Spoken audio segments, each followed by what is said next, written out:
ರಾಂಪುರದ ಕಿರಿದಾದ ಗಲ್ಲಿಗಳ ನಡುವೆ ನೆಲೆಸಿದ್ದ ಆ ಹಳೆಯ 2 ಮಹಡಿಯ ಮನೆ. ಅದರ ಗೋಡೆಗಳಿಂದ ಸುಣ್ಣ ಉದುರುತ್ತಿತ್ತು. ಸರಳಾಳಿಗೆ ಅದು ಒಂದು ಕಾರಾಗೃಹಕ್ಕಿಂತ ಕಡಿಮೆ ಇರಲಿಲ್ಲ. ಮನೆಯೊಳಗೆ ಯಾವಾಗಲೂ ಒಂದು ವಿಚಿತ್ರವಾದ ಒದ್ದೆಯ ವಾಸನೆ ತೇಲುತ್ತಿತ್ತು. ಅದು ಹಳೆಯ ಪೀಠೋಪಕರಣಗಳ ಹಾಗೂ ಅಲಮಾರಿಗಳಲ್ಲಿ ಬಚ್ಚಿಟ್ಟಿದ್ದ ಹಳೆಯ ಕಡತಗಳ ವಾಸನೆಯೊಂದಿಗೆ ಬೆರೆತು ಮನೆಯ ವಾತಾವರಣವನ್ನು ಭಾರವಾಗಿಸುತ್ತಿತ್ತು. ಸರಳಾ ತನ್ನ ಕಿಟಕಿಯ ಬಳಿಯಲ್ಲಿ ನಿಂತು ಹೊರಗೆ ಸುರಿಯುತ್ತಿದ್ದ ಮಳೆಯನ್ನ ನೋಡುತ್ತಿದ್ದಳು. ಅಕಸ್ಮಾತ್ ಅವಳು ಭೂತಕಾಲದ ನೆನಪುಗಳ ಸುಳಿಯಲ್ಲಿ ಮುಳುಗಿಬಿಟ್ಟಳು. ಅವಳಿಗೆ ಆ ದಿನ ನೆನಪಾಯಿತು. ಆಗ ಅವಳು ಕೇವಲ 10 ವರ್ಷದ ಬಾಲಕಿ. ಆ ದಿನ ಮನೆಯಲ್ಲಿ ಹಬ್ಬದ ಸಂಭ್ರಮ ತುಂಬಿಕೊಂಡಿತ್ತು. ಏಕೆಂದರೆ ಅವಳ ತಮ್ಮ ಆಕಾಶನ ಜನ್ಮದಿನವಾಗಿತ್ತು. ಇಡೀ ಮನೆಯನ್ನು ಹೂಗಳಿಂದ ಅಲಂಕರಿಸಲಾಗಿತ್ತು. ತಾಯಿ ಬೆಳಗ್ಗೆಯಿಂದಲೇ ಅಡುಗೆ ಮನೆಯಲ್ಲಿ ಆಕಾಶನಿಗೆ ಇಷ್ಟವಾದ ಪಾಯಸ ಮತ್ತು ಪೂರಿಗಳನ್ನು ತಯಾರಿಸುತ್ತಿದ್ದರು. ಸರಳ ನಿಧಾನವಾಗಿ ಅಡುಗೆ ಮನೆಗೆ ಹೋಗಿ, ಅಮ್ಮ, ನಾನು ಸ್ವಲ್ಪ ಪಾಯಸ ರುಚಿ ನೋಡಬಹುದಾ ಎಂದು ಕೇಳಿದ್ದಳು. ತಾಯಿ ಅವಳನ್ನು ಗದರಿಸಿ, ಹಿಂದೆ ಸರಿ ಸರಳ, ಮೊದಲು ಆಕಾಶ್ ತಿನ್ನುತ್ತಾನೆ, ಉಳಿದರೆ ನಿನಗೆ ಸಿಗುತ್ತದೆ. ಅವನೇ ಈ ಮನೆಯ ದೀಪ. ಇಂದು ಅವನ ಜನ್ಮದಿನ ಎಂದಿದ್ದರು. ಸರಳ ಮೌನವಾಗಿ ಹೋಗಿ ಒಂದು ಮೂಲೆಯಲ್ಲಿ ಕುಳಿತಿದ್ದಳು. ಸಂಜೆ ಉಡುಗೊರೆಗಳನ್ನು ತೆರೆದು ನೋಡುವ ಸಮಯ ಬಂದಾಗ ಆಕಾಶ್ಗಾಗಿ ಒಂದು ದೊಡ್ಡ ಹೊಳೆಯುವ ಸೈಕಲ್ ಬಂದಿತ್ತು. ಸರಳಾಳ ಕಣ್ಣುಗಳು ಹೊಳೆಯುತ್ತಿದ್ದವು. ಅವಳು ನಿಧಾನವಾಗಿ ಆ ಸೈಕಲ್ನ ಹ್ಯಾಂಡಲ್ಗೆ ಕೈ ಹಾಕುತ್ತಿದ್ದಂತೆ ತಂದೆಯ ಗರ್ಜನೆ ಕೇಳಿಸಿತು. ಕೈ ತೆಗೆದು ಬಿಡು, ಅದು ನಿನ್ನ ಆಟಿಕೆಯಲ್ಲ. ನೀನು ಹೆಣ್ಣು ಮಗಳು. ಅಡುಗೆ ಮನೆಯಲ್ಲಿ ಅಮ್ಮನಿಗೆ ಸಹಾಯ ಮಾಡುವುದನ್ನು ಕಲಿತುಕೋ. ನಾಳೆ ನೀನು ಬೇರೆ ಮನೆಗೆ ಹೋಗಬೇಕಿದೆ. ಇಂತಹ ಅನಾವಶ್ಯಕ ಆಸೆಗಳನ್ನು ಬೆಳೆಸಿಕೊಳ್ಳಬೇಡ ಅಂತ.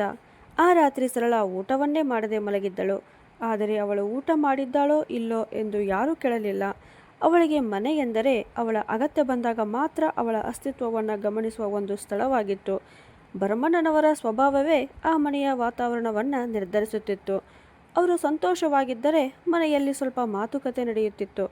ಆದರೆ ಅವರ ಮನಸ್ಥಿತಿ ಕೆಟ್ಟಿದ್ದರೆ ಅದು ಬಹುಪಾಲು ಸಮಯದಲ್ಲಿಯೂ ಹಾಗೇ ಇರುತ್ತಿತ್ತು. ಆ ಮನೆಯಲ್ಲಿ ಹಕ್ಕಿಯೂ ಕೂಡ ರೆಕ್ಕೆ ಬಡಿಯಲು ಹೆದರುತ್ತಿತ್ತು.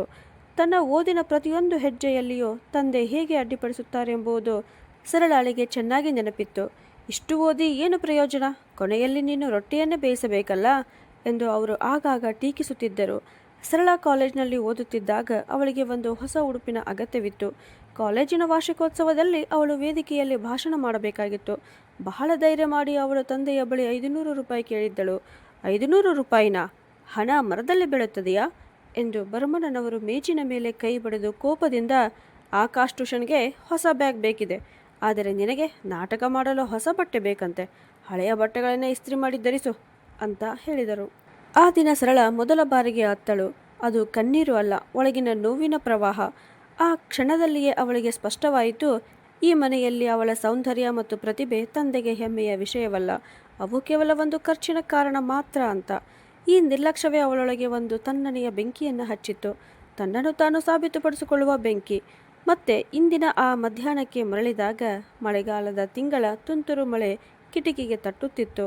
ಸರಳಾಳ ನೆನಪುಗಳ ಸರಪಳಿ ಏಕಾಏಕಿ ತುಂಡಾಯಿತು. ಸರಳ, ಓ ಸರಳ, ಎಲ್ಲಿ ಸತ್ತೆಯೋ? ಸ್ವಲ್ಪ ಇಲ್ಲಿ ಬಾ. ಕೆಳಗಿನ ಕೊಠಡಿಯಿಂದ ಅವಳ ತಂದೆ ಭರಮಣ್ಣನವರ ಗಟ್ಟಿಯಾದ ಧ್ವನಿ ಮೊಳಗಿತು. ಮೇಲಿನ ಕಿಟಕಿಯಿಂದ ಮಳೆಯ ಹನಿಗಳನ್ನು ನೋಡುತ್ತಿದ್ದ ಸರಳ ಬೆಚ್ಚಿಬಿದ್ದಳು. ಅವಳು ತಕ್ಷಣ ತನ್ನ ದುಪ್ಪಟ್ಟವನ್ನು ಸರಿಪಡಿಸಿಕೊಂಡು ಮೆಟ್ಟಿಲುಗಳನ್ನು ಇಳಿದು ಕೆಳಗೆ ಓಡಿ ಬಂದಳು. ಅವಳ ಮುಖದಲ್ಲಿ ಸಹಜವಾದ ಒಂದು ಕಾಂತಿ ಹೊಳೆಯುತ್ತಿತ್ತು. ಅದನ್ನು ನೋಡಿ ಬೀದಿಯ ಮಹಿಳೆಯರು ಆಗಾಗ ಹೇಳುತ್ತಿದ್ದರು, ಈ ಹುಡುಗಿ ಯಾವುದೋ ರಾಜಮನೆತನದವರಂತೆ ಕಾಣುತ್ತಾಳೆ. ಇಂತಹ ಹಳೆಯ ಮನೆಯಲ್ಲಿ ಏನು ಮಾಡುತ್ತಿದ್ದಾಳೆ ಅಂತ. ಸರಳ ಕೆಳಗೆ ಬಂದಾಗ ಭರಮಣ್ಣನವರು ತಮ್ಮ ಹರಿದ ಬನಿಯನ್ ಧರಿಸಿ ಕೈಯಲ್ಲಿ ಒಂದು ಹಳೆಯ ಕಾಗದ ಹಿಡಿದು ಸೋಫಾದ ಮೇಲೆ ಕುಳಿತಿದ್ದರು. ಅವರ ಪಕ್ಕದಲ್ಲಿ ಅವರ ಪತ್ನಿ ಭಾಗೀರಥಿ ಭಯಭೀತಳಾಗಿ ನಿಂತಿದ್ದರು. ಭಾಗೀರಥಿ ಅವರ ಕಣ್ಣುಗಳ ಕೆಳಗಿನ ಕಪ್ಪು ವಲಯಗಳು ಅವರು ಅನೇಕ ರಾತ್ರಿಗಳ ನಿದ್ರೆಯನ್ನು ಮತ್ತು ತಮ್ಮ ಪಾಲಿನ ಶಾಂತಿಯನ್ನು ಬಹಳ ಹಿಂದೆಯೇ ತ್ಯಜಿಸಿದ್ದರೆಂಬುದನ್ನು ಸ್ಪಷ್ಟವಾಗಿ ಹೇಳುತ್ತಿದ್ದವು. ಹೇಳಿಯಪ್ಪ ಎಂದು ಸರಳ ತಲೆ ತಗ್ಗಿಸಿ ಕೇಳಿದಳು. ಭರಮಣ್ಣನವರು ತಮ್ಮ ಕೈಯಲ್ಲಿದ್ದ ಕಾಗದವನ್ನು ಮೇಜಿನ ಮೇಲೆ ಎಸೆದು, ಇದನ್ನು ನೋಡು, ಇದು ಶಿವಣ್ಣನ ಮಗ. ಇವನು ಹುಡುಗನೇ ಅಲ್ಲ, ವಜ್ರ. ಮಾರ್ಕೆಟ್ನಲ್ಲಿ ಅವರದು ದೊಡ್ಡ ಕಿರಾಣಿ ಅಂಗಡಿ ಇದೆ, ಸ್ವಂತ ಮನೆ ಇದೆ. ಮುಖ್ಯವಾಗಿ ಅವರಿಗೆ ಏನೂ ಬೇಡ, ಹುಡುಗಿ ಓದಿರಬೇಕು, ಮನೆ ನೋಡಿಕೊಳ್ಳಬೇಕು ಅಷ್ಟೇ ಎಂದರು. ಸರಳ ಆ ಕಾಗದದತ್ತ ಒಮ್ಮೆ ನೋಡಿದಳು. ಅದರಲ್ಲಿ ಒಂದು ಮುಸುಕಾದ ಫೋಟೋ ಇದ್ದಿತು. ಸಾಮಾನ್ಯ ಮುಖದ ಒಬ್ಬ ಯುವಕ. ಅವನ ಕಣ್ಣುಗಳಲ್ಲಿ ಭವಿಷ್ಯದ ಯಾವ ಹೊಳಪು ಕಾಣಿಸಲಿಲ್ಲ. ತಾಯಿ ಕಣ್ಣು ಎತ್ತದೆ ನಿಧಾನ ಸ್ವರದಲ್ಲಿ, ಮಗಳೇ, ಅಪ್ಪ ಹೇಳುವುದೇ ಒಳ್ಳೆಯದು. ಮನೆಯ ಆರ್ಥಿಕ ಸ್ಥಿತಿ ನೋಡುತ್ತಿದ್ದೆಯಲ್ಲ. ಆಕಾಶ್ನ ಮುಂದಿನ ಓದಿನ ಖರ್ಚು ಇದೆ. ಆದಿತ್ಯ ಜರ್ಮನಿಗೆ ಹೋಗಿ ಅಲ್ಲೇ ನೆಲೆಸಿದ್ದಾನೆ. ಈಗ ನಮ್ಮ ಜೊತೆ ನೀನೇ ಇದ್ದೀಯಾ, ಒಪ್ಪಿಕೋ ಅಂತ ಹೇಳಿದರು. ಆದರೆ ಸರಳ ಆಳವಾಗಿ ಉಸಿರೆಳೆದು ಧೈರ್ಯ ಮಾಡಿ ಹೇಳಿದಳು, ಅಪ್ಪ, ಕಿರಾಣಿ ಅಂಗಡಿಯಾ? ನಾನು MA ಮಾಡಿದ್ದೇನೆ. ಉತ್ತಮ ಅಂಕಗಳಿಂದ ಉತ್ತೀರ್ಣಳಾಗಿದ್ದೇನೆ. ನಾನು ಜೀವನದಲ್ಲಿ ಏನಾದರೂ ಸಾಧಿಸಬೇಕು. ಮತ್ತು ಆ ಹುಡುಗ ಅಂತ ಹೇಳುವಷ್ಟರಲ್ಲಿ ಸಾಕು, ಸುಮ್ಮನಿರು ಎಂದು ಭರಮಣ್ಣನವರು ಮೇಜಿನ ಮೇಲೆ ಕೈ ಬಡಿದು ಗರ್ಜಿಸಿದರು. ಭಾಗೀರಥಿಯವರು ನಡುಗಿ ಹೋದರು. ಏನಾದರೂ ಸಾಧಿಸಬೇಕಂತೆ? ಏನು ಸಾಧಿಸುತ್ತೀಯಾ? ಕಲೆಕ್ಟರ್ ಆಗುತ್ತೀಯಾ? ಹೆಣ್ಣು ಮಕ್ಕಳ ಕೆಲಸ ಎಂದರೆ ಮನೆ ನೋಡಿಕೊಳ್ಳುವುದು. ನಿನ್ನ ಮದುವೆಗೆ ಎಷ್ಟು ಖರ್ಚು ಆಗುತ್ತದೆ ಗೊತ್ತೇ? ಆದರೆ ಈ ಸಂಬಂಧದಲ್ಲಿ ಅವರು ಯಾವ ಖರ್ಚಿನ ಮಾತನ್ನು ಮಾತನಾಡುತ್ತಿಲ್ಲ. ನಿನ್ನನ್ನೇ ಮಾತ್ರ ಕೇಳುತ್ತಿದ್ದಾರೆ. ಇದಕ್ಕಿಂತ ಒಳ್ಳೆಯ ವ್ಯವಹಾರ ಇನ್ನೇನು ಬೇಕು ಅಂತ. ವ್ಯವಹಾರ, ಈ ಪದ ಸರಳಾಳ ಕಿವಿಗಳಲ್ಲಿ ಕರಗಿದ ಸೀಸದಂತೆ ಸುರಿಯಿತು. ತಾನು ಮಗಳು ಅಲ್ಲ, ಮಾರುಕಟ್ಟೆಯಲ್ಲಿ ಇಟ್ಟಿರುವ ಒಂದು ವಸ್ತು ಎಂಬ ಭಾವನೆ ಅವಳ ಮನಸ್ಸನ್ನು ಚುಚ್ಚಿತು. ಅದರ ಬೆಲೆಯನ್ನು ತಂದೆ ಅತಿ ಕಡಿಮೆ ವೆಚ್ಚದಲ್ಲಿ ನಿಗದಿಪಡಿಸಲು ಯತ್ನಿಸುತ್ತಿರುವಂತೆ ಅನಿಸಿತು. ಆದರೆ ಅಪ್ಪ, ದೊಡ್ಡಣ್ಣ ಆದಿತ್ಯನನ್ನು ನೀವು ಜರ್ಮನಿಗೆ ಹೋಗಲು ಬಿಡಲಿಲ್ಲವೇ? ಅವನು ತನ್ನ ಇಷ್ಟದಂತೆ ಮದುವೆಯಾದ. ಅವನಿಗೆ ನೀವು ಏನು ಹೇಳಲಿಲ್ಲವಲ್ಲ? ಈ ಬಾರಿ ಸರಳಾಳ ಧ್ವನಿಯಲ್ಲಿ ಸಣ್ಣ ಪ್ರತಿಭಟನೆಯ ನಾದ ಇದ್ದಿತು. ಭರಮಣ್ಣನವರ ಕಣ್ಣುಗಳಲ್ಲಿ ಕೋಪಜ್ವಾಲೆ ಹೊತ್ತಿಕೊಂಡಿತು. ಆ ದ್ರೋಹಿಯ ಹೆಸರು ಈ ಮನೆಯಲ್ಲಿ ಹೇಳಬೇಡ. ಅವನು ಹೋದ, ಹಿಂತಿರುಗಿ ನೋಡಲೂ ಇಲ್ಲ. ಅವನು ಇಲ್ಲಿ ಹಣ ಕಳಿಸುತ್ತಾನೆಯಾ? ಒಂದು ಕಾಸನ್ನು ಕಳಿಸಿಲ್ಲ. ಎಲ್ಲವನ್ನೂ ನಾನು ನೋಡಿಕೊಳ್ಳಬೇಕು. ಆಕಾಶ್ ಇನ್ನೂ ಚಿಕ್ಕವನು. ಅವನ ಭವಿಷ್ಯದ ಬಗ್ಗೆ ಯೋಚಿಸಬೇಕು ಅಂತ ಹೇಳಿದರು. ಆಕಾಶ್ ಸರಳಾಳ ತಮ್ಮನಾಗಿದ್ದ. ಅವನು ಸೋಫಾದ ಇನ್ನೊಂದು ಮೂಲೆಯಲ್ಲಿ ಹೆಡ್ಫೋನ್ ಹಾಕಿಕೊಂಡು ಮೊಬೈಲ್ನಲ್ಲಿ ತಲ್ಲೀನನಾಗಿದ್ದ. ಅವನಿಗೆ ತನ್ನ ಅಕ್ಕನ ಕಣ್ಣೀರು ಕಾಣುತ್ತಿರಲಿಲ್ಲ. ಮನೆಯ ಒತ್ತಡವೂ ಅವನಿಗೆ ಸ್ಪರ್ಶಿಸುತ್ತಿರಲಿಲ್ಲ. ಅವನು ಆ ಮನೆಯ ರಾಜಕುಮಾರ. ಅವನಿಗಾಗಿ ಯಾವ ತ್ಯಾಗವೂ ಸಮರ್ಥನೀಯವಾಗಿತ್ತು. ಭಾಗೀರಥಿ ನಿಧಾನವಾಗಿ ಸರಳಾಳ ಕೈ ಹಿಡಿದು ಗುಸುಗುಸುವಾಗಿ ಹೇಳಿದರು, ಒಪ್ಪಿಕೋ ಮಗಳೇ, ನಿನ್ನ ಅಪ್ಪನ ಇಚ್ಛೆ ಇದೆ. ಮನೆಯಲ್ಲಿ ಶಾಂತಿ ಉಳಿಯುತ್ತದೆ ಅಂತ. ಸರಳ ತನ್ನ ತಾಯಿಯತ್ತ ನೋಡಿದಳು. ನಿನ್ನೆಯವರೆಗೂ ಅಡಗಿಸಿಕೊಂಡು ಅವಳಿಗೆ ಹಾಲು ಕೊಟ್ಟ ಆ ತಾಯಿ ಇಂದು ಅದೇ ಮಗಳನ್ನು ಬಲಿ ಕೊಡಲು ಸಿದ್ಧಳಾಗಿದ್ದಳು. ಮನೆಯಲ್ಲಾದರೂ ಶಾಂತಿ ಉಳಿಯಲಿ ಅಂತ. ಇಲ್ಲ ಅಮ್ಮ ಎಂದು ಸರಳ ದೃಢವಾದ ಸ್ವರದಲ್ಲಿ, ನಾನು ನನ್ನ ಜೀವನವನ್ನು ಹಾಳು ಮಾಡಿಕೊಳ್ಳುವುದಿಲ್ಲ. ನೀವು ಮಿತ ವೆಚ್ಚ ಎಂದು ಹೇಳುತ್ತಿರುವುದು ನನ್ನ ಇಡೀ ಜೀವನದ ರಾಜಿಯಾಗಿದೆ. ತನ್ನ ಅಂಗಡಿಯ ಹೊರತು ಮತ್ತೇನು ತಿಳಿಯದ ವ್ಯಕ್ತಿಯನ್ನು ನಾನು ಮದುವೆಯಾಗುವುದಿಲ್ಲ ಅಂತ ಹೇಳಿದಳು. ಹಾಗಾದರೆ ಏನು ಮಾಡುತ್ತೀಯಾ? ಆ ನಗರದ ಹುಡುಗನನ್ನ ಮದುವೆಯಾಗುತ್ತೀಯಾ? ಅವನ ಹೆಸರೇನು? ವಿಕಾಸ್. ಭರಮಣ್ಣನವರ ಧ್ವನಿಯಲ್ಲಿ ವಿಷ ತುಂಬಿತ್ತು. ನನಗೆ ಎಲ್ಲವೂ ಗೊತ್ತು. ಆ ದಿನ ಕಾಲೇಜಿನ ಹೊರಗೆ ಅವನನ್ನು ನಾನು ನೋಡಿದ್ದೆ. ಅವನು ಬೇರೆ ಜಾತಿಯವನು. ಅವನ ಜೊತೆ ಹೋದರೆ ಈ ಮನೆಯ ಬಾಗಿಲುಗಳು ನಿನಗೆ ಸದಾಕಾಲಕ್ಕೂ ಮುಚ್ಚಲ್ಪಟ್ಟಂತೆಯೇ. ನಾನು ನನ್ನನ್ನೇ ಬೆಂಕಿಗೆ ಆಹುತಿಗೊಳಿಸಿಕೊಳ್ಳುತ್ತೇನೆ. ಆದರೆ ಆ ಸಂಬಂಧವನ್ನು ಎಂದಿಗೂ ಒಪ್ಪುವುದಿಲ್ಲ. ನಿನ್ನ ಮದುವೆ ಆಗಬೇಕಾದರೆ ಇದೇ ಹುಡುಗನೊಂದಿಗೆ ಆಗಬೇಕು. ಇಲ್ಲವಾದರೆ ಆಗುವುದೇ ಇಲ್ಲ. ಜೀವನ ಪೂರ್ತಿ ಕನ್ಯೆಯಾಗಿಯೇ ಇರಬೇಕು. ಆದರೆ ನೆನಪಿಟ್ಟುಕೋ, ಬದುಕಲು ಕೆಲಸ ಮಾಡಲೇಬೇಕು. ಕನಿಷ್ಠ ನಿನ್ನ ಖರ್ಚನ್ನಾದರೂ ನೀನೇ ನೋಡಿಕೊಳ್ಳಬೇಕು ಅಂತ ಹೇಳಿದರು. ಸರಳಾಳ ಹೃದಯ ಬಡಿತ ಜೋರಾಯಿತು. ವಿಕಾಸ್ ಅವಳ ಕಾಲೇಜಿನ ಸ್ನೇಹಿತ. ಜಗತ್ತನ್ನು ಬೇರೆ ದೃಷ್ಟಿಯಿಂದ ನೋಡುವುದನ್ನು ಅವಳಿಗೆ ಕಲಿಸಿದ್ದವನು. ಸರಳಾಳನ್ನು ಹೊರೆ ಎಂದವನಲ್ಲ, ಒಂದು ವರ ಎಂದು ಕಂಡವನು. ವಿಕಾಸ್ ಅವಳಿಗೆ ಅನೇಕ ಬಾರಿ ಹೇಳಿದ್ದ, ಸರಳ, ನಿನ್ನ ತಂದೆಯ ಆಲೋಚನೆಗಳ ಕೈದಿಯಾಗಬೇಡ, ಹೊರಬಾ, ನಿನ್ನದೇ ಆದ ಗುರುತನ್ನು ನಿರ್ಮಿಸು ಅಂತ. ಆ ರಾತ್ರಿ ಸರಳ ತನ್ನ ಕೊಠಡಿಯ ಮೇಲ್ಛಾವಣಿಯ ಮೇಲೆ ಒಬ್ಬಳೇ ಕುಳಿತಿದ್ದಳು. ರಾಂಪುರದ ಆ ರಾತ್ರಿ ತಂಪಾಗಿತ್ತು. ಆದರೆ ಅವಳೊಳಗೆ ಒಂದು ದೃಢ ನಿರ್ಧಾರ ಹುಟ್ಟಿಕೊಳ್ಳುತ್ತಿತ್ತು. ಅವಳು ತನ್ನ ಮೊಬೈಲನ್ನು ಕೈಗೆತ್ತಿಕೊಂಡಳು. ಅವಳ ಕೈಗಳು ನಡುಗುತ್ತಿದ್ದವು. ಅವಳು ಒಂದು ಸಂಖ್ಯೆಯನ್ನು ಡಯಲ್ ಮಾಡಿದಳು. ಹಲೋ ವಿಕಾಸ್. ಸರಳ, ಇಷ್ಟು ರಾತ್ರಿ ಎಲ್ಲವೂ ಚೆನ್ನಾಗಿದೆಯೇ? ವಿಕಾಸ್ನ ಧ್ವನಿಯಲ್ಲಿ ಅದೇ ಹಳೆಯ ಕಾಳಜಿ, ಅದೇ ಆತ್ಮೀಯತೆ ಇದ್ದಿತು. ವಿಕಾಸ್, ನೀನು ಇಂದಿಗೂ ನನ್ನನ್ನು ಇಲ್ಲಿಂದ ಕರೆದುಕೊಂಡು ಹೋಗಲು ಸಿದ್ಧನಿದ್ದರೆ ನನಗೆ ಆಭರಣಗಳ ಮದುವೆ ಬೇಡ. ನನಗೆ ದುಬಾರಿ ಗೃಹಸ್ಥಾಶ್ರಮವೂ ಬೇಡ. ನನ್ನ ಸಾಮರ್ಥ್ಯಕ್ಕಾಗಿ ನನ್ನನ್ನು ಪ್ರೀತಿಸುವ ಒಬ್ಬ ವ್ಯಕ್ತಿ ಬೇಕು. ವರದಕ್ಷಿಣೆ ಬೇಡವೆಂದು ನನ್ನನ್ನು ಆರಿಸಿಕೊಳ್ಳುವವನಲ್ಲ, ನನ್ನನ್ನು ಅರ್ಥ ಮಾಡಿಕೊಳ್ಳುವವನ ಜೊತೆ ನಾನು ಮದುವೆಯಾಗಲು ಬಯಸುತ್ತೇನೆ ಅಂತ ಹೇಳಿದಳು. ಅತ್ತ ಕೆಲವು ಕ್ಷಣಗಳು ಮೌನ ಆವರಿಸಿತು. ನಂತರ ವಿಕಾಸ್ ಹೇಳಿದ, ನಾಳೆ ಬೆಳಗ್ಗೆ 6 ಗಂಟೆಗೆ ನಿಮ್ಮ ಮನೆಯ ಹಿಂಭಾಗದ ರಸ್ತೆಯಲ್ಲಿ ನಾನು ನಿನ್ನನ್ನು ಕಾಯುತ್ತಿರುತ್ತೇನೆ ಅಂತ. ಸರಳ ಕರೆ ಕಡಿತಗೊಳಿಸಿದಳು. ತನ್ನ ಚಿಕ್ಕ ಬ್ಯಾಗಿನಲ್ಲಿ ಅವಳು ತನ್ನ ಪದವಿಯ ಪ್ರಮಾಣ ಪತ್ರಗಳು, ತಾಯಿ ಕೊಟ್ಟಿದ್ದ ಒಂದು ಚಿಕ್ಕ ಚಿನ್ನದ ಉಂಗುರು ಮತ್ತು 2 ಜೋಡಿಯ ಬಟ್ಟೆಗಳನ್ನು ಇಟ್ಟುಕೊಂಡಳು. ಕೊನೆಯ ಬಾರಿ ಅವಳು ಆ ಕೊಠಡಿಯನ್ನು ನೋಡಿದಳು. ತನ್ನ ಜೀವನದ 20 ವರ್ಷಗಳನ್ನು ಕಳೆದ ಆ ಜಾಗವನ್ನು. ಮುಂದಿನ ಬೆಳಗ್ಗೆ ಸೂರ್ಯನ ಮೊದಲ ಕಿರಣ ಗಂಗೆಯ ನೀರನ್ನು ಮುಟ್ಟಿದಾಗ ಸರಳ ಆ ಮನೆಯ ಜಗಲಿಯನ್ನು ದಾಟಿದಳು. ಒಮ್ಮೆಯೂ ಹಿಂದೆ ತಿರುಗಿ ನೋಡಲಿಲ್ಲ.